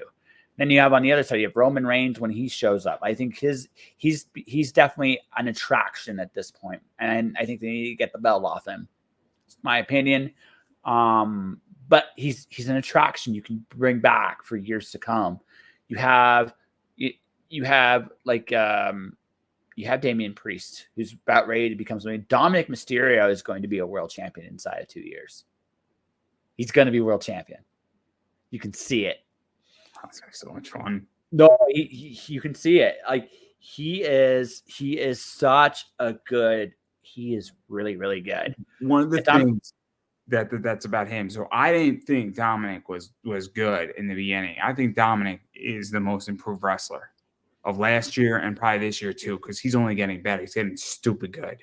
And because when Dominic first came out, I'm like, oh man, he's only there because his dad's Rey Mysterio, right? That was my take on it. And you know what is? I think he was a little sloppy, but I think he's put in a lot of work. And I think that he just needed a little polish. No. I think he got a little fast tracked, but I think he stepped up to the plate. That's what I thought. And that's what, when I first saw him, I'm like, okay, he's got an edge because of daddy. But now he's on his own. And in the Judgment Day, he's really shown how good he is. Well, okay, look at the Rumble this year. Okay. He came in, number 8? And he was there almost all the way to the end. He eliminated Braun Breaker. Got a cool big guy. He was the one that eliminated Braun. And it's no longer shocking. It's no longer shocking when he beats somebody. It's no longer shocking when he does something. He has gotten to the point where he's got a little bit of credibility. He still gets booed out of the building. You got Gun. Okay, so I think Gunther's the next big boss, and I think he's going to rule Monday Night Raw. That's what I think is going to happen. I think it's going to be Gunther and Seth Mania now, and I think you got Gunther, you got him. You have a plethora of guys that are really, really, really good. If Drew stays, great. If he goes, it doesn't hurt them that badly. So they are in such a prime spot. Now, in my opinion, if Punk is to come back, he's going to be a heel because he's a better heel currently than a babyface because he's come back with his tail between his legs. So he said a whole bunch of things. He tried to do a whole bunch of things, and he failed at everything. You can make him heroic if you want to go that route, but he is so much better as a heel right now, and they need a few more heels. So looking at it, man, they don't really. I mean, and this is the best use for him, in my opinion. They don't need him, and I don't know. Like I wouldn't have brought him in, but now I brought him in. I don't know where I don't think he's needed. I think he's better served. I think this is just, again, I don't wish ill will either, but I feel like he's a toy. And he's like, hey, he came back. But he's the toy. He's not. They don't need him. Bronson Reed's going to get moved up the card this year. They've given guys a lot of opportunity to stand out a lot more this year. And I think it works to their advantage. They've kept the Judgment Day pretty strong, all in all. They need, like I said, they could use a couple more heels, but they're in a really good spot, and they're going to be in a really good spot for years to come, right? So, what do you like? Punk's a luxury, not a necessity for there. He was actually more useful for AEW than he was for these guys. It's interesting. I think it's good for business. I think it's money. I think that they're making a boatload off of Punk, and I think it's smart. And you know what it is? I think that also anytime you could steal talent or steal something from another company that is your competition, whether you utilize it or you don't properly, you still took it off the table. So that's what I think. And so I don't have a problem with WWE picking up Punk. I mean, honestly, they might pick him up and then put him in golden handcuffs for 3 years. Might be a good play. But I think about the money side of this. I don't think about it from an entertainment side. Again, I would have loved to seen Punk and Seth Rollins at Mania. I think that would have been great just for nostalgia and, obviously, and then do something at SummerSlam with Punk, and like with Cody or something. But, I don't know if that's going to happen because it's just time. Because what are you going to do? Punk comes back, what are you going to do? Cody Punk at SummerSlam? Like, kind of loses its strictly money. Like there's money, but there's also your locker room. He's legitimately not liked by a lot of guys. Like legit. He's a double-edged sword. That's the thing. Like yes, he comes with a boat ton of money, but he also comes with a lot of baggage. And while he has to kind of be good here, because if he screws this up, he's got nowhere to go. Like, think about it. Jade Cargill was a coup for WWE. Cody was a coup for WWE. Punk, AEW didn't want it. They had to let him go. There's a difference there. And so I look at him honestly. Now, I could see more guys from AEW going to WWE, and I can see more guys from WWE going to AEW. Right? I could see it. Like, there's gonna be a healthy swapping of talent as time goes on. I think that's good for the industry, and it's good money for everybody. But in Punk's case, just again, I'm speaking as a businessman. Do I want that anywhere near my most prosperous period in history? Does he really add to it? And if maybe he can. Okay, let's look at the strictly business. Maybe he can. But is he worth it? And I don't know. Like again, it's easy to talk about it like that. Like, he draws money, and so AEW came to the Saddle Dome here. I got to actually see the performers when Punk was still here. It was a collision taping. Like, Punk's only a little bit bigger than me. Like, legit. I was surprised, right, when I saw him. And it was just like, okay. But I mean, I could see it. Like, he's a great performer. He's a great storyteller. I love the dark collar stuff with MJF. I think that was some of the best things in wrestling I've seen in years. But I also think that I'm looking at WWE. Like I said, I don't know if I would have done it. I understand it, but I don't know if I would have done it. Like, it just doesn't feel. I'm being honest with you, right? I don't know. I would have probably done it because that's fair. That's fair. I mean, the opportunity's on the table. It's hard to say no. Because you could always send somebody home, but you can't hire them if somebody else did. The thing is, he had nowhere else to go. This is the other interesting part about it. Again, Cody, Jade, I think there are much, especially I think Jade, way stronger argument for that. He was, again, AEW had to fire him. They had to. He was a cancer in that. He was a cancer in that locker room. He really was. Right? I'm not going to say it was all his fault, but he was a problem there. He was not a beneficial. He was not, all that money he was making for them was not worth the headache he was causing. So, looking at him honestly, okay, so where does he go? Right? WWE is the only one that could pay him the money he's looking for.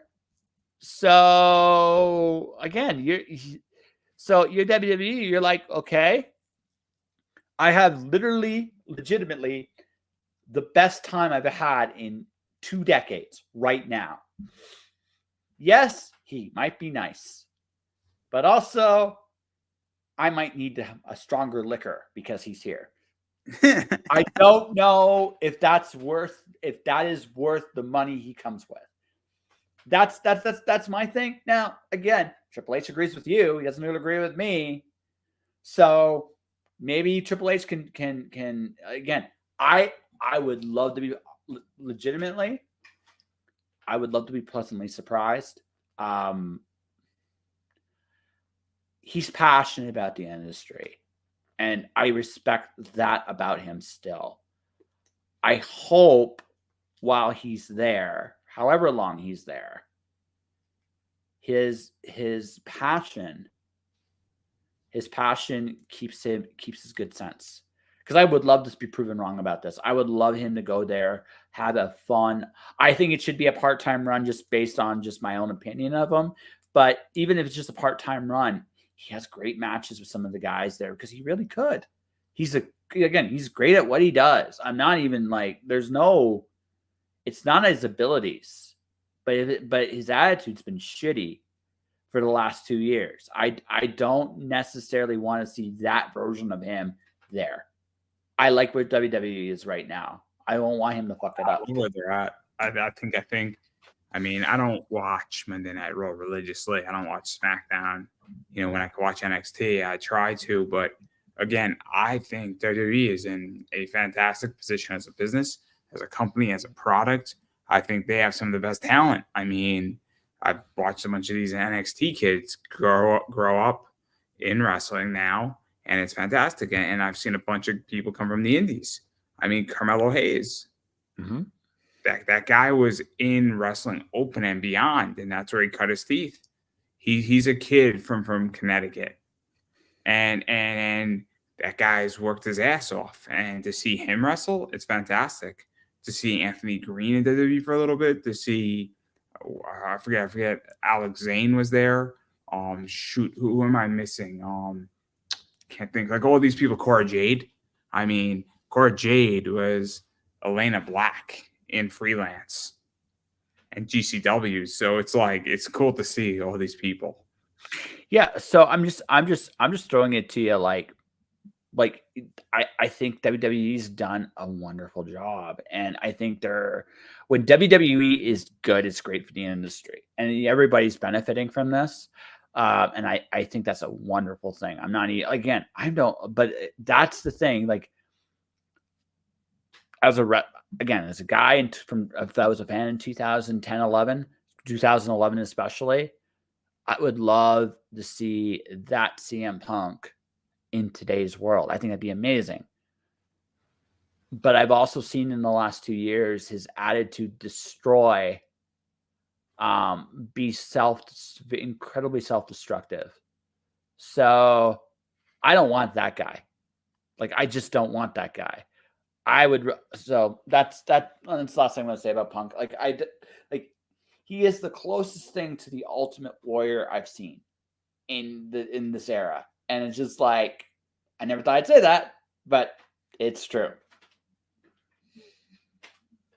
I have nothing to say to you on that because it's hard to argue with that. Yeah. That's my point. That's the only thing. But again, Triple H sees it your way, and I hope he's right. I really do. You want to be wrong, right, on this one? Yeah. Kind of like I wanted to be wrong about the Lions versus the 49ers, and I would happily give my $6 for them to. so I got no problem admitting that. Hey, listen. Again, going full circle, I love the Lions. I think they're going to be great next year too. They're not going away. So let me ask you this, and then I'll give you a chance to promote. I forgot what comic shop does it, but you have to pick a team. And if your team wins the Super Bowl, you get 3 Virgin comics. If your team loses, you get 3 trade dresses. So who are you picking for your comics? My 3 comics? No, not your 3 comics. Are you picking the 49ers to get 49ers. 3? Or are you picking the Chiefs? Because it's a fun gift, and it's a fun thing to do because you're getting comics regardless. But it's $30. If your team wins, you get Virgin covers. You get 3 Virgin covers. If your team loses, you get 3 trade dresses, which is cool. It's a fun way how to do something. I'm going to say the 49ers to win. That's what I think. Like I said, my analyst of the football game, folks, is this: the first team with a 10-point lead wins the game. I could see both teams doing it. The way San Francisco does it is they run the football down Kansas City's throat. That's how they beat them. And I think San Fran can do it. I think they're physical enough to pound on the Chiefs, right? That's how Detroit beat them in the first game of the season. They ran the ball and they pounded them all the way to the end of the game. And then by the end of the game, they were bullying Kansas City a little bit. That's how you beat them. For Kansas City to win, get an early lead from Pat Mahomes just doing his thing, right? And I don't think they're going to be stupid enough to not double cover Kelsey. But, well, I mean, I've said that all season. What the fuck do I know? And, what the fuck do I know? if you can do that, you can actually get to the point where if you're San Fran, you don't want Kelsey to beat you. Make the other parts of the team do it. Kansas City can only beat you in a low scoring game. I don't think they can beat you in a shootout. That is the one difference about this Kansas City team. If they fall 2 behind with 2 minutes left, I don't think they can come back. That's why I say 10 points is the magic number, because I don't think Kansas City can come back. So. Fair enough. Yeah. I am Team Chiefs. Not Team Chefs, because I did have a Snickers today, so I'm all right. Greg Googly Moogly. Amazing commercial, just amazing commercial. Yes. It's like my favorite commercial of all times. It's that and it's in my top 3 for sure. It's great. Who are the chefs? He's like, damn it. It's I don't know if you've seen the Kevin Burkhardt and Greg Olson, where after the booth, he takes off his headphone and it's his hair. Okay, that's a good one too. He's like, should I say Buttermilk biscuits on the next one? And it's like, I don't think you should say that. I think he hands him a Snickers too. No. That's see you Sunday for like. It's like Fox basically saying, hey, we'll see you next Sunday. Oh, it's a great commercial. But I digress. I do want to give you a chance to promote yourself, because we've been speaking for almost 2 hours and 15 minutes plus. Well, we are at 2 hours and 16. So, ladies and gentlemen, I currently have a podcast course. You can go check it out right now on my website, which is jpantalleresco, wordpress.com/podcast course. It is $400. For $400, I show you everything to make a show. And that is audio, video. I talk about, like everything, like the nuts and bolts, getting guests, doing interviews, how to actually build an audience, like all that stuff is in there and more. The modules are pretty much up and running. I'm slowly releasing them bit by bit. My first crop of students are getting the stuff now. And like I said, as of right now, like if you guys, I had a Christmas deal going on that's currently off. $400 will get you all the good stuff. So check out my space, contact me. If you're interested, I would happily send you the course. And then I've just been saying it a while, is that obviously you have to support people, you have to support comics, you have to support what you like. So obviously supporting Kickstarter, supporting crowdfunding, obviously supporting people in business who are doing cool stuff. So somebody has a book writing, whatever they're doing, and you need it, or you want to read what they're doing, you should go out and buy it, because that does help to get the next thing produced. Yes. And then obviously even going further onto that, money's tight. I get it. Social media is a really big thing. So following people on Twitter, Facebook, Instagram, YouTube, all that stuff.